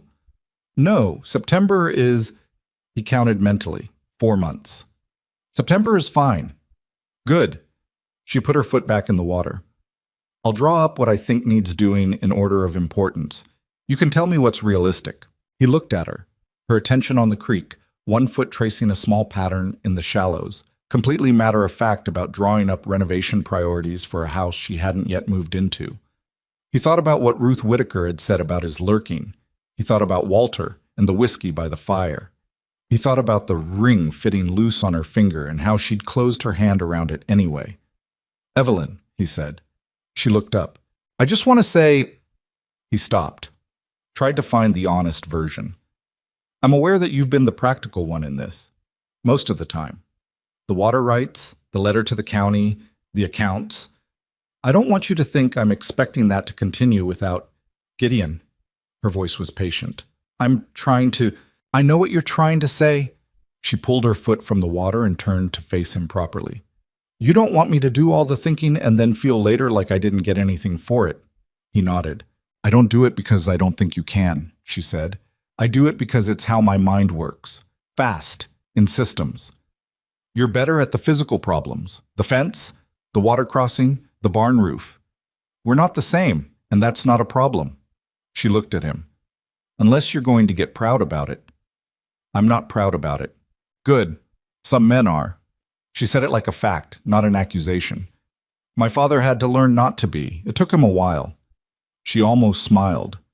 You seem to have a head start. He sat with that. I want to learn the accounts, he said. The way you do them. So I understand our own situation. I was going to suggest that anyway. And I want you to be able to tell me when something's not working. About the ranch, about anything. Not manage it privately and hope I notice. She looked at him. Something moved in her face. Something that was more than the careful composure she usually wore. Something that cost her a little to let him see. I'll try, she said. It's not my habit. I know. Old habits are... I know, he said again gently. Mine either. The creek moved between the roots of the cottonwoods, and the evening was cooling, and somewhere up the bank, a frog had started its solitary announcement. They sat with the honest weight of what they'd just said, which was not a light thing, the admission of the specific ways they were each going to have to work at this, and it sat fine between them. That was the remarkable part. It sat fine. June brought the work. Gideon had done repairs on the ranch house before, of course. The necessary kind, the keeping it standing kind. This was different. He was working from Evelyn's list, which was ordered by structural priority and cross-referenced with his budget in a column on the right side of the page, and the precision of it both amused him and focused him in a way he hadn't expected. The south roof section came first because it had to. He found the rot was worse than he'd calculated. 2 of the underlying boards had gone soft, which meant pulling more shingles than planned, which meant 2 extra days and a trip to Whitaker's for lumber. He did it anyway. He did it without rushing, which had been her other note. Don't rush the structural things. The decorative things can wait. The bones have to be right. The kitchen stove he replaced on a Tuesday in late June with the help of Pete Alderman's son, who had turned out to be useful for anything requiring either lifting or the enthusiasm to lift. The new stove was not new. It was from a family 3 valleys over who'd decided to move on and left a list of things for sale at the county office. But it was sound, better than the old one by some margin, and when Gideon got it installed and fired it up to test it, the draw was clean and even, and he stood in the kitchen and felt something he recognized after a moment as satisfaction. He started on the east window himself, which was harder than he'd thought, because cutting through an existing wall without compromising the structural integrity of the surrounding frame required more precision than he currently had, and he made 3 false starts before he accepted that he needed to approach it differently. He sat on the floor of the bedroom with the problem and worked it out, and then he did it over 2 days, carefully, and the window went in level and true, and when morning light came through it the following day it made the room a different place entirely. He stood in that light on a Thursday morning in July and thought, "She'll like this." He thought it simply, without the complicated weight that might have come with it a year ago. The thought of another person's reaction to something he'd done, not as an anxiety, but as a pleasure. The small, ordinary pleasure of making something better for someone you knew. Caleb helped with the storage room, which surprised Gideon. He showed up on a Saturday with tools and no particular explanation, and they worked the better part of the day getting the room cleared and the shelving built. Caleb was good with wood, better than Gideon had known, and the shelving went up straight and solid. "She's going to want a desk," Caleb said, sanding the edge of one of the shelves. "I know. Papa has one in the back bedroom that hasn't been used since—" He stopped. "Since Mama. He'd probably give it to her if she asked. She won't ask." "She won't," Gideon agreed. Caleb looked at him. "You could ask him." Gideon thought about it. "I could do that. Tell him it's for the accounts. Don't make it into a thing. He'll just say yes." Walter did just say yes. Gideon picked up the desk on a Sunday in late July and brought it across on the wagon, and Caleb helped him get it through the doorway. It was heavier than it looked, the kind of old hardwood that didn't exist in furniture anymore, and they set it under the east-facing window, which got the afternoon light in summer.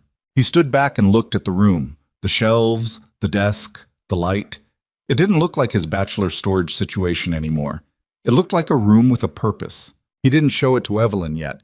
He was waiting until the house was done, all of it, including the small things, the new hinges on the back door that had been sticking for 2 years, the floor section in the kitchen that had warped and caught on feet when you weren't expecting it. He was being thorough, which she would understand. He was also, he admitted to himself, being a little sentimental about it, which she would probably also understand, and which he chose not to examine too carefully.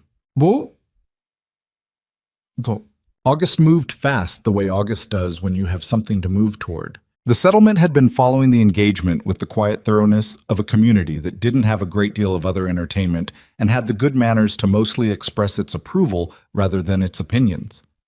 Ruth Whitaker had hugged Evelyn in the store with a fierceness that startled everyone present. Pete Alderman's wife organized a small gathering at their place in August that was officially a summer social and was transparently about celebrating the upcoming wedding. People came. Gideon stood near the wall, and Evelyn stood with Clara and a few of the other women, and she glanced over at him twice across the room. And both times she had a look on her face that was private, not hidden, but directed at him specifically, the kind of look that exists between two people who have an understanding the rest of the room isn't fully part of. He held it for a moment each time before looking away, because holding it too long in company felt like something that belonged somewhere more private. Thomas came and stood near him at the wall toward the end of the evening, which was unusual enough that Gideon waited to see what it meant. "You're going to fix the drainage on the creek's south bend," Thomas said. It came out like a statement, but had the structure of a question. "Planning to this fall, yes," Gideon said. "Why?" "Papa says if someone redirected that bend even a little, it'd solve the flooding problem in the south field. We've lost crop to it twice." He paused. "I've been thinking about how to do it. With rock, mostly. You wouldn't need to move much earth if you placed it right." Gideon looked at him. The 15-year-old who'd disappeared for 20 minutes when he heard about the engagement, who'd wanted to go to a mine up at Creed, who was at the age where ambition and capability hadn't quite caught up to each other. "Tell me what you're thinking," he said. Thomas did. He'd been specific about it. He'd walked the bend, thought about the water flow, sketched something that wasn't bad. Not expert, but not naive either. "That's close to right," Gideon said. "The placement on the north side wants to be further upstream than you've drawn it. But the idea is sound." Thomas looked at the sketch. "How far upstream?" "Come out with me next week and I'll show you what I mean." Thomas looked at him with the careful expression of a boy who had been told a lot of things by men who then didn't follow through. "You mean that?" "Yes." Gideon said. I could use help. It's a two-person job. Thomas nodded, pocketed the sketch, went back to the gathering without further ceremony. Gideon watched him go and thought about what Evelyn had said in April, that Thomas needed something to move toward. The mine at Creed was a fantasy. The creek bend was real and present and required the kind of thinking that Thomas apparently had. Evelyn materialized at his side so quietly he didn't notice until she was there. She was good at that. What were you and Thomas talking about? She said. Creek drainage. He's been thinking about the South Bend. She turned to look at her brother across the room. Has he? He had a sketch. It was pretty good. He paused. I told him to come out next week. She looked at him sideways. Her expression was the composed one, but underneath it he could read her now. The layer beneath the composure. You didn't have to do that. He needed something to do with the thinking, Gideon said. That's all. She was quiet a moment. Then quietly, thank you. He's going to be your family, Gideon said. That makes him mine too. That's how it works. She looked at him. In the warm lamplight of the Alderman house with 30 people around them, she looked at him the way she'd looked at him on the ridge in March. Open, unguarded, the full weight of what she felt not hidden behind the practical face she showed the world. She didn't say anything. She didn't have to. September, she said finally. September, he agreed. Outside the window, the August dark was warm and thick and full of the sounds of a Colorado summer at its peak, and inside the gathering was winding down around them. And Gideon Mercer stood beside the woman he was going to marry and felt, with a clarity that required no examination, that he had finally arrived somewhere he'd been moving toward for longer than he knew. The wedding was on a Saturday in the second week of September, which turned out to be the kind of September day that Colorado occasionally produced as if to remind people why they'd come in the first place. Sky so blue it looked painted. Air cool enough for a coat in the morning and warm enough to shed it by noon. The cottonwoods along the creek just beginning to turn at the edges, yellow, bleeding into green like something that hadn't made up its mind yet. Gideon had made up his mind. He was standing in front of the small mirror in his bedroom at 8:30 in the morning, in the good shirt he'd worn to the Alderman social in October, and had since washed twice and pressed as well as he knew how to press a shirt, which was imperfectly. The collar sat slightly crooked no matter what he did to it. He'd been working on it for 10 minutes.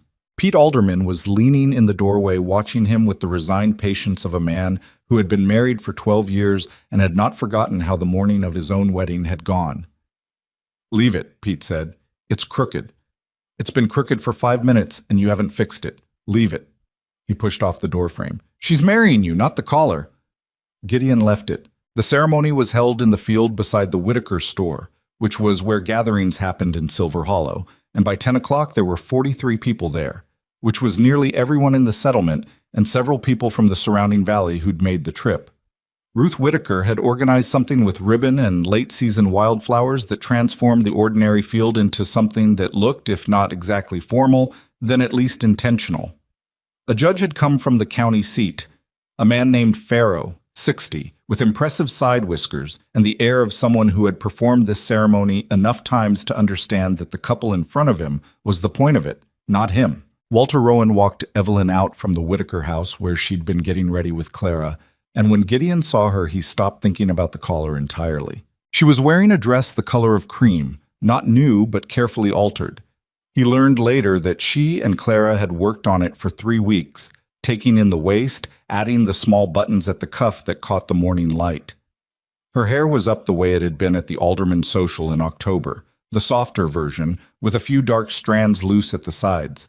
She was carrying a small bunch of the same wildflowers Ruth had used for the decorations because, as she'd told Clara the night before, she was not going to carry flowers that she couldn't identify and that had no business being carried. She looked, Gideon thought, exactly like herself. That was the only way he could put it. She hadn't transformed into something ceremonial. She was Evelyn, deliberate and clear-eyed and walking toward him like she'd decided to and didn't need to revisit the decision. Walter put her hand in his. He looked at Gideon with the eyes of a man who was doing something difficult and had chosen to do it cleanly. Take care of each other, he said. Not to Gideon specifically, to both of them. We will, Evelyn said before Gideon could answer. Walter nodded, stepped back. pressed his mouth together once, briefly, and then composed himself, which was the most visible emotion Gideon had ever seen from him. Judge Farrow conducted a ceremony that was honest and brief, which was exactly right. The words were the ones that mattered, the promising, the witnessing, and he said them without embellishment, which Gideon appreciated. He'd been to weddings where the ceremony felt like a performance of the idea of a wedding. This felt like the thing itself. When it was done and they were standing there with 43 people making a noise that was somewhere between applause and general approval, Evelyn looked at him with that private look, the one that was directed at him specifically, and said quietly under the noise, "The collar is crooked." "I know," he said.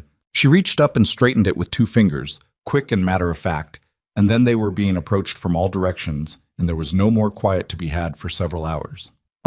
The celebration went until late afternoon.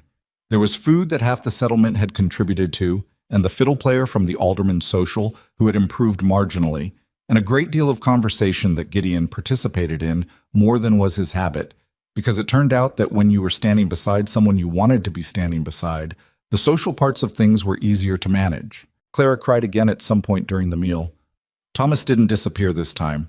He sat next to Gideon and talked about the creek drainage project with the focused energy of someone who had been thinking about it all week. Caleb shook Gideon's hand again, the same grip as before, but something in it was different now. Less the grip of a man communicating wariness, and more the grip of a man communicating that something had shifted into a new arrangement he'd accepted. Ruth Whitaker said when she hugged Evelyn goodbye at the end of the afternoon, "I told him in July." And Evelyn said, "I know you did. Thank you." And Ruth said, "I had nothing to do with it," and then went back to her store. Walter left early, before the celebration was entirely over, with Caleb driving and Clara and Thomas in the wagon bed. He'd been there for all of it, the ceremony, the meal, the toasts, but the hip was bothering him, and he was a man who left before he became a burden, which was its own kind of quiet dignity. He gripped Gideon's shoulder on the way out, once, without speaking, and that was enough. And then it was evening, and they were alone at the Mercer Ranch for the first time.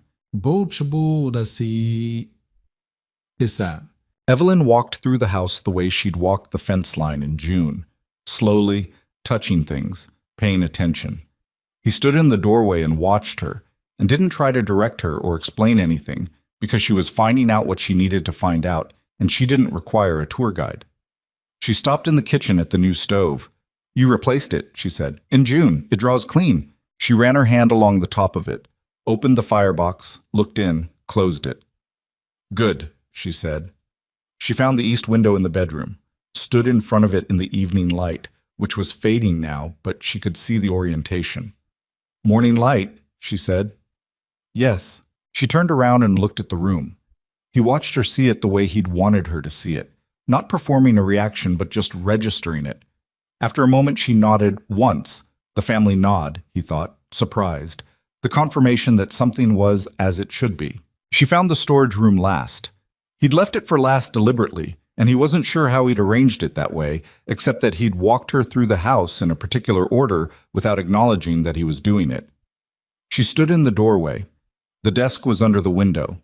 The shelves were on the east wall, empty and waiting. The afternoon light was mostly gone, but enough came in to show the room clearly. "That's my mother's desk," she said. "Your father offered it." She was quiet for a moment. Her hand was on the doorframe. "When did you ask him?" "July." She looked at the desk for a long time. He couldn't see her face from where he was standing, but he saw her shoulders, the particular quality of stillness that meant she was handling something that had more weight than she was going to show. "The shelves are good," she said finally. "Caleb built them." She turned around then, and her face was composed, but her eyes had that quality he'd learned to recognize, the not-quite-dry quality that she didn't acknowledge, and he'd learned not to point out. "This is a good room," she said. "I thought so too." She came back into the hallway and looked at him with the kind of directness that had been the first thing he'd noticed about her, and would probably be the last. And she said, "You did all of this summer." "Most of it. While running the ranch. It was manageable." It wasn't entirely. She said it as a fact, not a criticism. Pete Alderman helped with the stove. Caleb helped with the room. Thomas helped with the creek bend. "How do you know about the creek?" Thomas told me the day after you took him out, she said. He came home and talked about it for 40 minutes. He hasn't talked that much since he was 10. She looked at him. What you did there mattered. I just showed him. I know what you did. She said it with a firmness that closed the deflection. You took him seriously. You don't know how much he needed that. Gideon looked at the floor, at his own boots, which needed more cleaning than they'd gotten. He's smart, he said. It would have been a waste not to. She came and stood in front of him and put her hands flat on his chest, which she hadn't done before, and looked up at him. She wasn't a small woman, but she was shorter than him by enough that looking up at him required a slight tilt, and she did it without any of the social softness people usually brought to close proximity. Just her eyes, steady and clear, looking at him. I need to tell you something, she said. All right. I was managing everything alone for 4 years before this. My own way, on my own schedule, without checking with anyone. That's a hard habit, and I'm going to fail at changing it sometimes. I'm going to make decisions I should have talked to you about first, and then tell you after the fact, and call it informing you. She didn't look away. I'm telling you this now because I'd rather say it plainly than have you find it out and feel like I hid it. He looked at her. I know, he said. You don't know yet. Not really.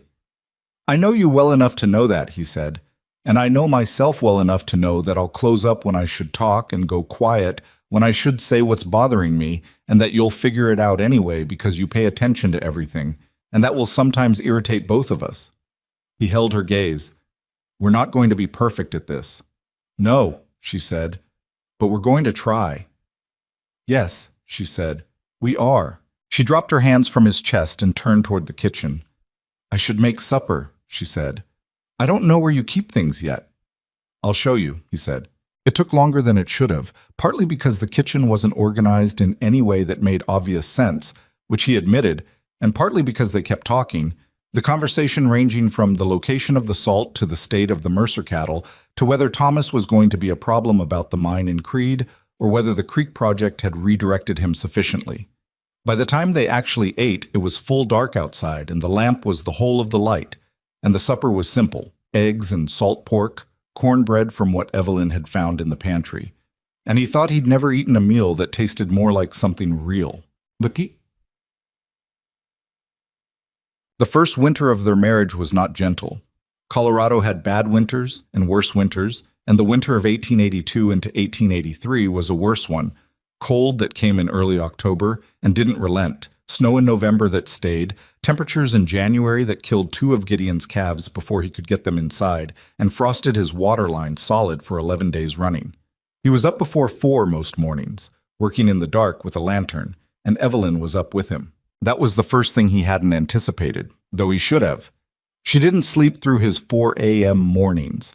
She got up. She didn't come out to the barn for every chore. She wasn't sentimental about what was useful and what wasn't, but she managed the morning fire, kept the water line in the kitchen from freezing, and had coffee and something hot ready when he came back in from the worst of the early work. It wasn't a small thing. Over 11 days of frozen water line, it was a very large thing. The difference between a man working himself down to nothing and a man who came inside to warmth and ate before going back out. He told her so on the 12th day, when the line thawed and he came in and sat at the kitchen table and put his face in his hands for a moment from pure exhaustion. The coffee helped, he said. The mornings, it helped.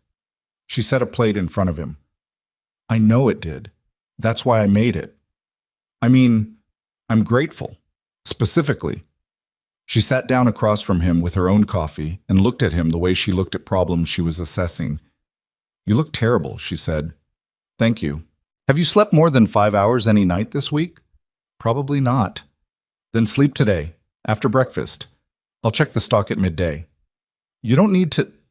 I'm not asking your permission, she said, without sharpness, but also without room for argument. I know how to check stock. Sleep. He slept for 4 hours that afternoon and woke to the sound of her in the kitchen and the smell of something actual for supper, and the relief of it. The physical relief of having had sleep, and the other kind of relief, the one he was still getting used to, of not being the only one holding everything, sat in him warm and specific. He lay there for a moment before getting up, listening to the ordinary sounds of someone else in his house, and thought about how long he'd lived without that particular sound, and how he hadn't known what it was he was missing until it was there. The Hargrove Land Company sent a formal letter in February. It came through the county office, addressed to Gideon Mercer, and it was written in the careful language of people who had lawyers and knew how to use them.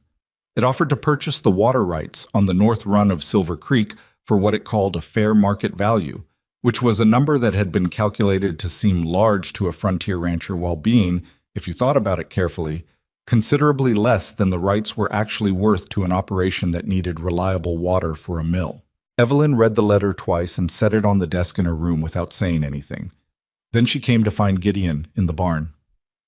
"They're not going away," she said. "No. The number they're offering is wrong. Not egregiously. They know we'd notice egregious, but it's low by about 30% if you calculate against what the water would actually produce for a mill operation at current grain prices." She had a piece of paper with her, the calculations already done. She handed it to him. He looked at the numbers. They were clear and specific, and he didn't doubt them. "What do you want to do?" "Write back declining, with a counter," she said. "Make it a number they can't meet without it being ridiculous for them to refuse to negotiate, which will tell us how serious they are." She paused. "Or we could simply decline entirely and let them know we're not interested at any price." "What would your preference be?" She considered it. "Decline entirely. The creek is the ranch. Any operation that takes the water rights is betting on the next owner's priorities, and I don't want to be the people who sold the water and left the problem for whoever comes after us." He looked at her. "After us," he said. She looked back at him steadily. "This ranch is going to outlast us," she said. "That matters to how we manage it." He thought about his mother, who had worn the ring every day. He thought about his brothers, who had left. He thought about what it meant to stay somewhere long enough that it became something more than a place you were surviving in. "Write the decline," he said. "I'll sign it." "We'll both sign it," she said. They did.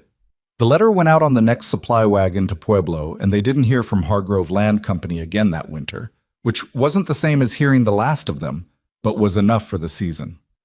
Spring came with its usual announcement of mud, and the mud was followed by the particular burst of energy that the Colorado spring produced in people who had been indoors too long, and Silver Hollow emerged from winter like a settlement that had been holding its breath and finally let it out. Evelyn had been keeping the Mercer account since January. She'd absorbed the Mercer operation into her existing system with the methodical patience of someone reorganizing a kitchen, everything in the right place for how things actually worked rather than how they'd accumulated. In March, she showed Gideon the full picture, what the ranch had earned, what it had spent, where the inefficiencies were, what the realistic trajectory looked like over 5 years. He sat with the papers for a long time. "We're doing better than I thought," he said. "You were undercharging for the summer grazing rights on the north pasture," she said. "And the arrangement with aldermen for shared equipment is costing more than it's saving. We'd be better off buying our own." "I've had that arrangement with Pete for 6 years." "I know, it was the right arrangement for 6 years. She tapped the column. "It isn't now." He looked at the numbers. She was right, which wasn't a surprise. "I'll talk to Pete." "He won't mind," she said. "He's been managing the arrangement out of habit, too. I suspect he'll be relieved." She looked at him. "You could buy the equipment in May and be set for summer. There's room in the budget." "The south barn needs a new roof first." "After the south barn," she said, in that order. The south barn roof went on in April, with Thomas helping, which was becoming a pattern.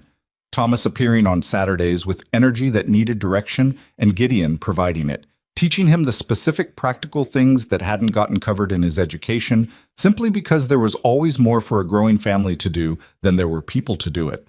Thomas was 16 now, and had stopped talking about the mine at Creed. One Saturday in late April, working on the roof together, Thomas said, "Evelyn seems different." Gideon handed him a shingle. "Different how?" Thomas thought about it with the seriousness he brought to things he'd decided to be serious about. "Less tired," he said finally. "She was always tired before. Even when she wasn't doing anything you could see, she was tired." Gideon worked the nail without answering immediately. "She was carrying a lot alone," he said. "I know." Thomas nailed his shingle. "We should have helped more, Caleb and me. You can help now." "I do? More?"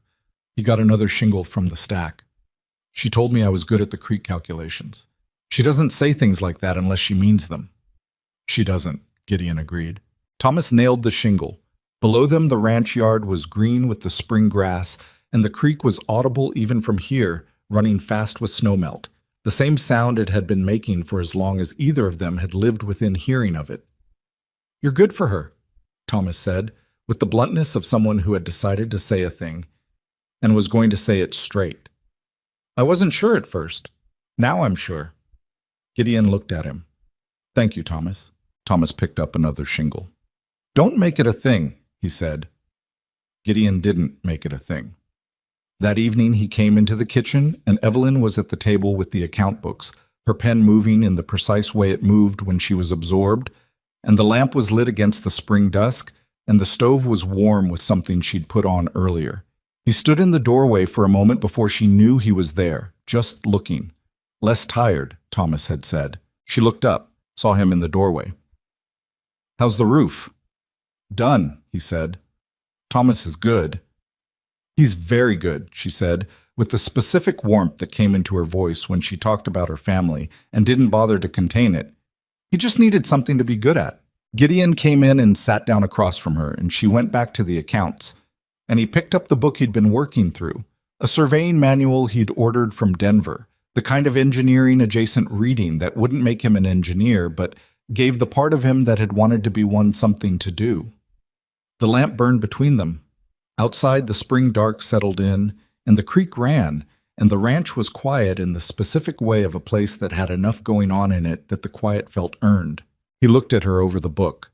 She was frowning at a column, her pen tapping twice in the margin, which was what she did when something didn't balance. "Off by how much?" he said. She glanced up. 40 cents, somewhere in February. "Feed costs or supply?" She went back 2 pages. Looked again.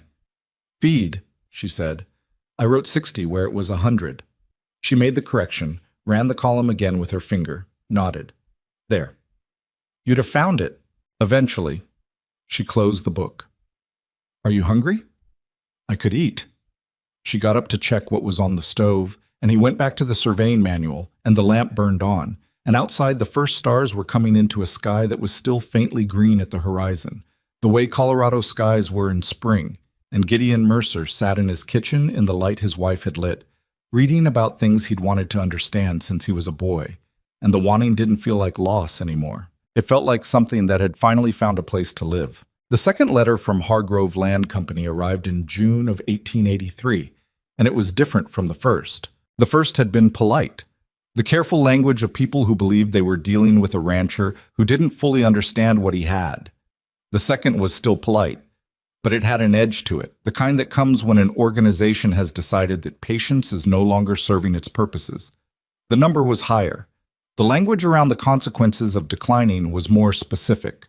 Words like county development proceedings and eminent domain consideration appeared in the second paragraph, placed carefully, the way you'd place a tool on a table to make sure someone noticed it was there. Gideon read it at the kitchen table.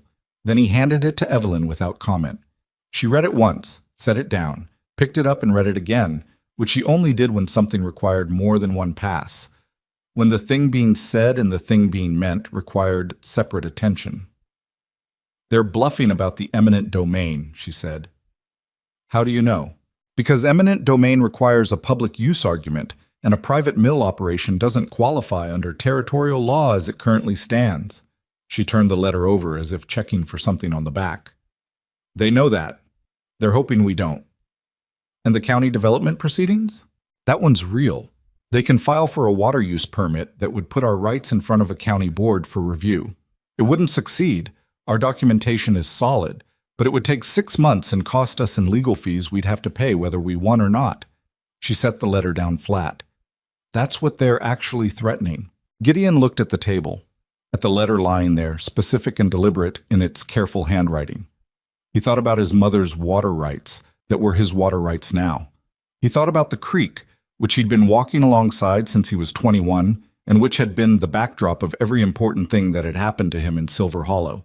He thought about Evelyn in March of the previous year, closing her hand around the ring like she was keeping it, Who else in the valley got this second letter? He said. She looked at him. That's the right question. It took 3 days to find out. Pete Alderman had received a similar letter, different wording, same structure, the eminent domain language in the same paragraph. Old Hendricks, who'd already signed the easement without knowing what he was signing, had received a letter informing him that Hargrove intended to exercise rights under the easement to conduct a survey. The Whitakers hadn't received anything, which was its own kind of information. They're building a case property by property, Evelyn said, when Gideon brought all of this back to her. Hendricks is already compromised. If they can get our water rights and Pete's grazing access on the east side, they have enough of the creek corridor to make the mill viable without needing the Whitaker property at all. So we're the critical piece. We and Pete together are the critical piece. She was at the desk in her room, the papers spread in front of her. If we both decline and document it formally and challenge the easement Hendricks signed on the grounds that he didn't understand what he was signing, which is defensible based on what you told me about what he thought he was getting, then they don't have a viable corridor. Can we challenge Hendricks's easement? It's not our contract. We can't. He can. She looked at him. Someone needs to explain to Hendricks what he signed. He's 73. He's 73 and he's not stupid. He just trusted a document he shouldn't have trusted. She straightened the papers. That's different from being incapable of understanding the situation once it's explained to him. The conversation with Hendricks happened on a Thursday. Gideon and Pete Alderman drove out together, which felt like the right approach. 2 neighbors rather than 1. Neither of them with anything to gain from the outcome except the same outcome Hendricks would gain, which was keeping the valley's water in the valley. Hendricks lived alone on a property that had been getting harder to manage for several years. The buildings showing it, the fields not as full as they'd been. He was a lean, deliberate man who listened to everything Gideon and Pete said without interrupting and then sat with it for a long moment before he spoke. I thought I was signing a line clarification, he said. We know, Pete said. That's what they told you it was. Hendricks looked at the copy of the easement that Gideon had brought, a copy from the county records, which Evelyn had requested 2 weeks earlier because she'd had a sense this moment would come. He read it with the slowness of a man who was making sure he understood each word this time. It's not a line clarification, he said. No, Gideon said. It gives them surveying rights and a pathway to claim water access on the basis of the survey. Hendricks was quiet. Outside his window, the June afternoon was doing what June afternoons did, warming up and staying that way. The grasshoppers loud in the dry grass. What do I do? He said. Finally, and with the specific weight of a man who didn't ask that question easily. Talk to the county office, Gideon said. Evelyn wrote down what to say. What the grounds are for challenging it. You'd be arguing that the document misrepresented itself and that you signed under a material misunderstanding of what you were agreeing to. He put the paper on the table. Evelyn's handwriting, clear and organized. You don't need a lawyer for the initial filing. You might need one if they contest it. I don't have money for a lawyer. We'll figure that out if it comes to it, Pete said, with the frontier directness of a man who meant it without knowing exactly how yet. Hendricks looked at the paper. He looked at the 2 men across his table. He was 73 and alone, and the buildings were showing it. And he'd been managing by not asking for help for long enough that asking now cost him something visible. All right, he said. He went to the county office the following Monday. The county board review that Hargrove filed for in August turned out to be less dramatic than the second letter had implied, which was frequently the case with threats delivered in formal language. Gideon appeared before the board in September, a year to the month after his wedding, with the water rights documentation, the formal decline letter signed by both him and Evelyn, Pete Alderman's corresponding documentation, and the challenge Hendricks had filed against the easement, which the county clerk had accepted for review on the grounds Evelyn had identified. The board consisted of 3 men who had seen enough land disputes to have a functional skepticism about operations from Denver that sent polished letters to frontier ranchers. They looked at the documentation. They asked questions that Gideon answered from memory, because Evelyn had spent 2 evenings walking him through every possible question the board might ask. He answered them clearly and without embellishment. The Hargrove representative, a man named Coles, who wore a suit that had not been designed for the Colorado climate, made an argument that would have been more persuasive if the documentation hadn't been so thorough. He used phrases like regional development interest and economic advancement of the territory that landed poorly in a room full of people whose experience of regional development was largely a matter of survival. The board took 20 minutes to deliberate. The water rights challenge was dismissed. Hendrick's easement was sent back for review on misrepresentation grounds, which effectively suspended Hargrove's ability to act on it. The board chair, a rancher himself from the north end of the county, told Coles that if Hargrove Land Company had further interest in Silver Creek properties, they were welcome to make honest offers at honest prices, and that the board would be watching for any further filings with some attention. Coles left that afternoon and didn't come back. Gideon rode home with Pete, and they didn't say much on the ride because it was the kind of outcome that didn't need a lot of words. When he got back to the ranch and came into the kitchen, Evelyn looked up from the desk in her room. The door was open. She always worked with the door open. And he said, "It's done." And she set down her pen and looked at him for a moment and said, "Good." And that was enough. Later she said, "Hendricks's property is going to need some attention this fall. His roof is worse than ours was." Gideon sat down. "You've been out to see it?" "I drove past last week." She came to the kitchen table with the account book. "He won't ask for help. Someone will need to show up and help anyway." He looked at her. "You're already planning it." "I've been planning it since July." She opened the book. "Thomas can help on the weekends. He's been looking for something to do with himself since the Creek project finished." "Thomas has been looking for an excuse to see the Hendricks girl," Gideon said. Evelyn looked up. "What Hendricks girl?" "The granddaughter. She's been visiting since spring." Evelyn stared at him. "How do you know this and I don't?" "Pete told me. She's 17. Thomas goes red in the face every time someone mentions the Hendricks place." He said it with the particular calm of a man delivering information that had been sitting with him for a while. Evelyn looked at the account book and then back at him with the expression that was the closest she came to being genuinely caught off guard. "How long have you known?" "About a month." "And you didn't say anything?" "I was waiting for the right moment." She looked at him for a beat. Then she almost laughed. Not quite, but close. The contained version of it that lived at the corner of her mouth. "You're getting worse," she said. "Better," he said. "I'm getting better at noticing things." She went back to the accounts, but the corner of her mouth stayed where it was. Thomas helped with the Hendricks roof in October.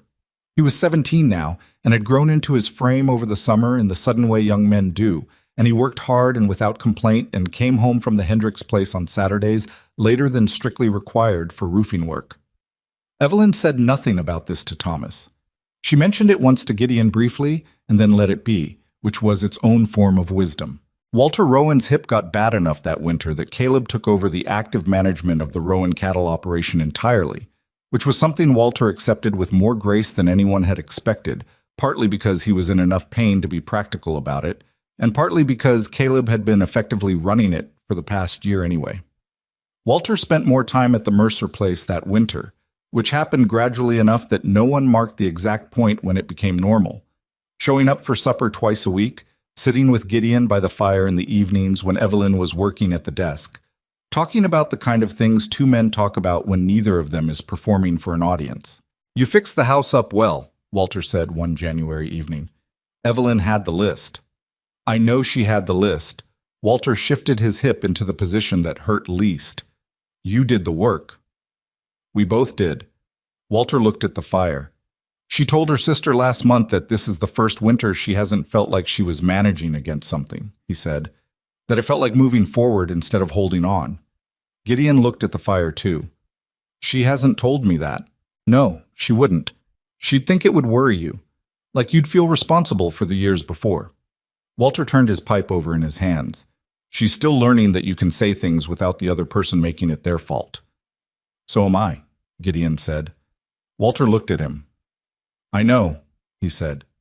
"That's why it works."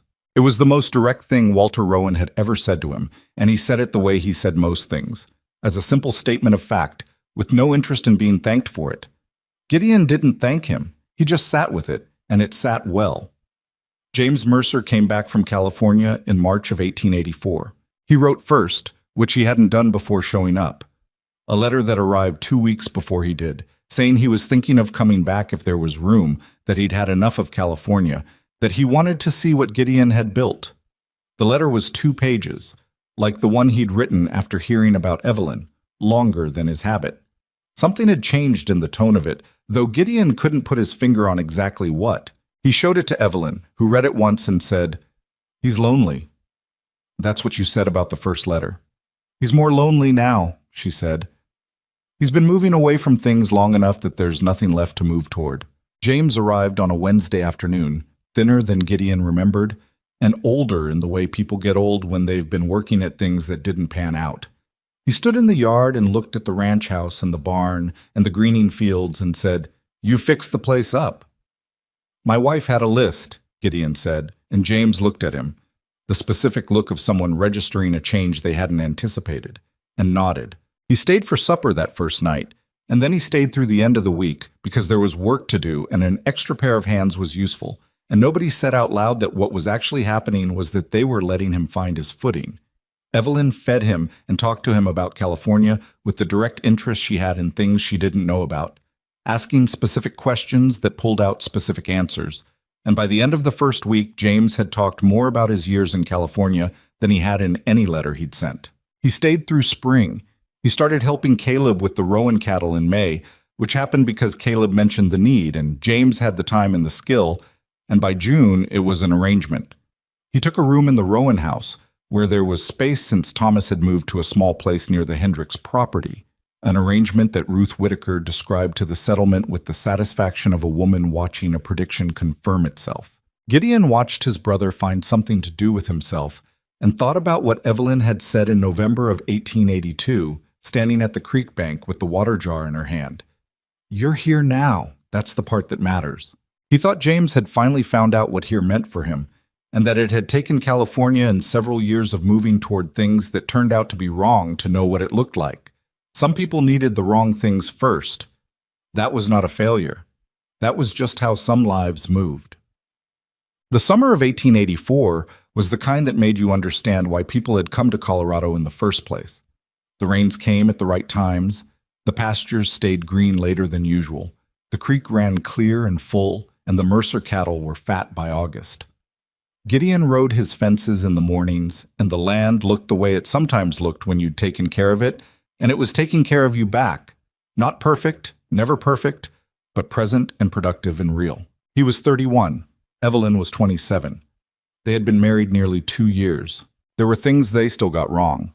He still went quiet when he should have talked, went into himself with problems, and came out with solutions but without having let her in on the process, which frustrated her in the specific way that closed doors frustrated someone who had learned to read everything else about him.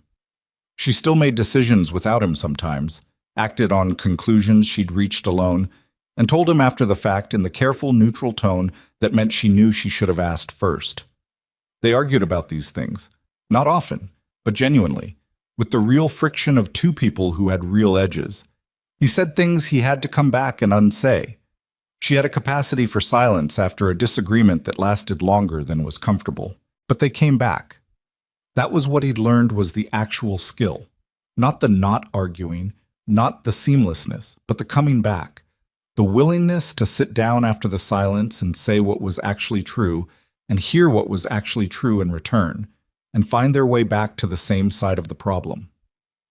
One evening in late August, close to their anniversary, they were at the creek. Not for any particular reason. Supper was done. The work of the day was done. The evening was warm, and the light was the long gold of late summer. They'd ended up here the way they often did, as if the creek were a habit they'd formed before they'd known they were forming it. The cottonwoods were full and green, still weeks from turning, the water low and clear and the August dry. Evelyn had her shoes off again. She did this at the creek regardless of weather or occasion, which was one of the small private things he knew about her now. The kind of knowledge that accumulated over years of actual proximity rather than observation from a distance. "Thomas is going to ask her," she said. "I know." "He told you?" "Last week. He wanted to know about—" He paused. "About how to do it so it meant something." Evelyn looked at the water. "What did you tell him?" "I told him not to plan it too carefully, that the planned ones feel like a performance. He picked up a flat stone from the bank, turned it over in his hand. I told him to say what was actually true, that the actually true version is the only one that holds. She was quiet for a moment. That's good advice. He's a good kid. He is. She moved her feet in the water. You've been good for him these last 2 years. He was already good. He just needed someone to take him seriously. I know. You keep saying that, and you keep being right, and you keep not taking credit for it, which is, she looked at him sideways, occasionally irritating. I'll work on it, he said. You will not, she said, and there was no judgment in it, just accuracy. He threw the stone and it skipped 3 times before sinking. Not impressive. He'd never been good at skipping stones, which was one of those small, useless facts about himself that he'd never had occasion to think about until he had someone to be honest with about it. James asked me yesterday if I thought he should stay, he said. Evelyn looked at him. What did you say? I asked him what was keeping him from deciding. And he said he wasn't sure he deserved to stay after leaving the way he did. He set down another stone without throwing it. He said he thought maybe people here would hold it against him. Evelyn was quiet, looking at the water. Do you? No. He said it without hesitation, because it was true without hesitation. He made the choices he made because he was afraid of staying and losing things he cared about. I understand that better than most. She looked at him. He knew she was thinking about November, about the creek, about the months he'd spent building fences that didn't need building. He didn't need her to say it. What did you tell him? She said. I told him that staying was its own kind of starting over, that the people here would see what he did with the time going forward. He paused. I told him that's what people actually remember, not the leaving. She reached over and put her hand over his on the bank, the same way she'd covered his hand on the ridge in March when he'd put the ring on her finger. Not romantic, exactly. More fundamental than that. The weight of someone who had decided you were worth staying beside. He'll stay, she said. Probably. Good. She went back to the water. We need the help anyway, if we're going to expand the North Pasture before next spring. He looked at her. You've been planning the North Pasture since May. And when were you going to? I'm telling you now, she said. He looked at the creek. Evelyn. I know. She didn't sound defensive. She sounded like herself, honest about the things she'd done, not performing remorse about it, but not brushing it off either. I'll show you the numbers tonight. It's a good plan. You'll agree with it. I know that's not the point. She turned to look at him fully. I'm working on it. It's slow. I know it's slow, he said. Mine too. She held his gaze for a moment, and what passed between them in that moment was the thing that had no clean name, the full acknowledgement of what they were, not the idealized version, but the actual one, with all the specific ways they were going to keep getting it wrong and keep coming back. It wasn't a small thing. It was, in fact, everything. She looked back at the water. He looked at the water, too. The cottonwoods stood along the bank the way they'd always stood, the same trees he'd noticed from his porch in the mornings before he'd known what he was missing. And the creek ran the way it had always run, indifferent and constant, and the evenings sat around them warm and unhurried. He thought about what it had taken to get here, not the dramatic version of it, not the barn fire or the water rights, or the letter with the careful threatening language. The quieter version, the months of building fence that didn't need building. The July morning when Ruth Whitaker asked him when he'd last wanted something and he hadn't had an answer. The October day he'd sat on the creek bank beside a woman who'd said, long time ago doesn't mean it stops mattering, and he'd looked away instead of toward her. He thought about what it had cost him to look away, and what it had cost him to finally stop. The looking away is its own kind of work, he'd come to understand. People talk about fear like it's simple, like you either have it or you don't. Like courage is the absence of it, but that's not how it works, not in the actual daily texture of a life. Fear is patient. It doesn't announce itself. It shows up as common sense, as practicality, as not wanting to rush things. It whispers in the voice of reason. The only way he'd ever found to know the difference was to ask himself what the fear was actually protecting, and whether the thing being protected was still worth the cost. He'd been protecting himself from loss, and in doing so, he'd been losing things.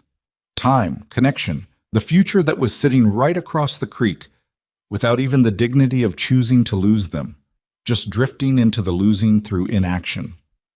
The asking had been the thing, the saying of it out loud. He was not a man given to the expression of large thoughts about life, but sitting at the creek with Evelyn's hand nearby and the cottonwoods doing their august thing above them, he thought, the ordinary moments are the ones that add up to something, not the dramatic ones. The Sunday afternoons and the kitchen tables and the arguments you come back from and the accounts that don't balance until they do. The fence posts you bring without being asked, the person you learn to let in, slowly, imperfectly, for as long as it takes. That was the whole of it as far as he could work out. You noticed what was worth noticing. You said what was actually true. You showed up. At the creek, at the barn roof, in the county board meeting, in the kitchen at 4 in the morning when the cold was bad. You showed up and you kept showing up, and eventually the showing up became the shape of your life, and that shape was what you left behind when you were gone. The creek ran. The cottonwoods held their leaves against the last of the evening. Show me the numbers tonight, he said. Evelyn picked up her shoes from the bank. I already know you're going to say the north pasture can wait another year. The north pasture can wait another year. The numbers say otherwise. The numbers, he said, are your numbers. She stood up, shoes in hand, and looked at him with the expression that was as familiar to him now as his own reflection, the composed face with the warmth underneath it that she didn't bother to hide from him anymore.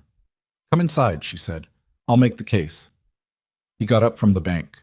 Behind them, Silver Creek moved on in the dark, the same water it had always been, running over the same stones, between the same banks, past the same two properties that had learned, slowly and imperfectly, and over more time than it should have taken, to be one.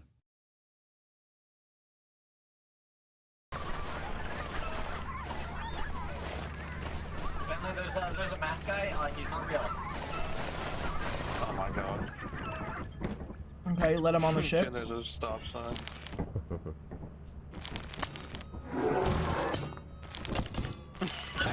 Thank fucking God they got him.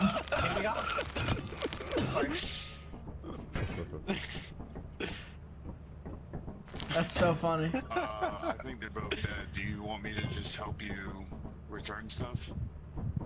Yeah, or you can stay. Up to you. What do you want me to do? I have no idea. Because there is a good deal to do. I think they just want to take some I look think together. that's what they would want. They might both just fucking die out here. Yeah, that is possible.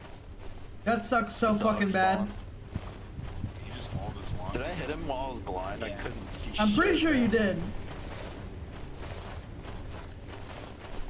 I should have just stayed in the room. And ran out. Probably could have killed him.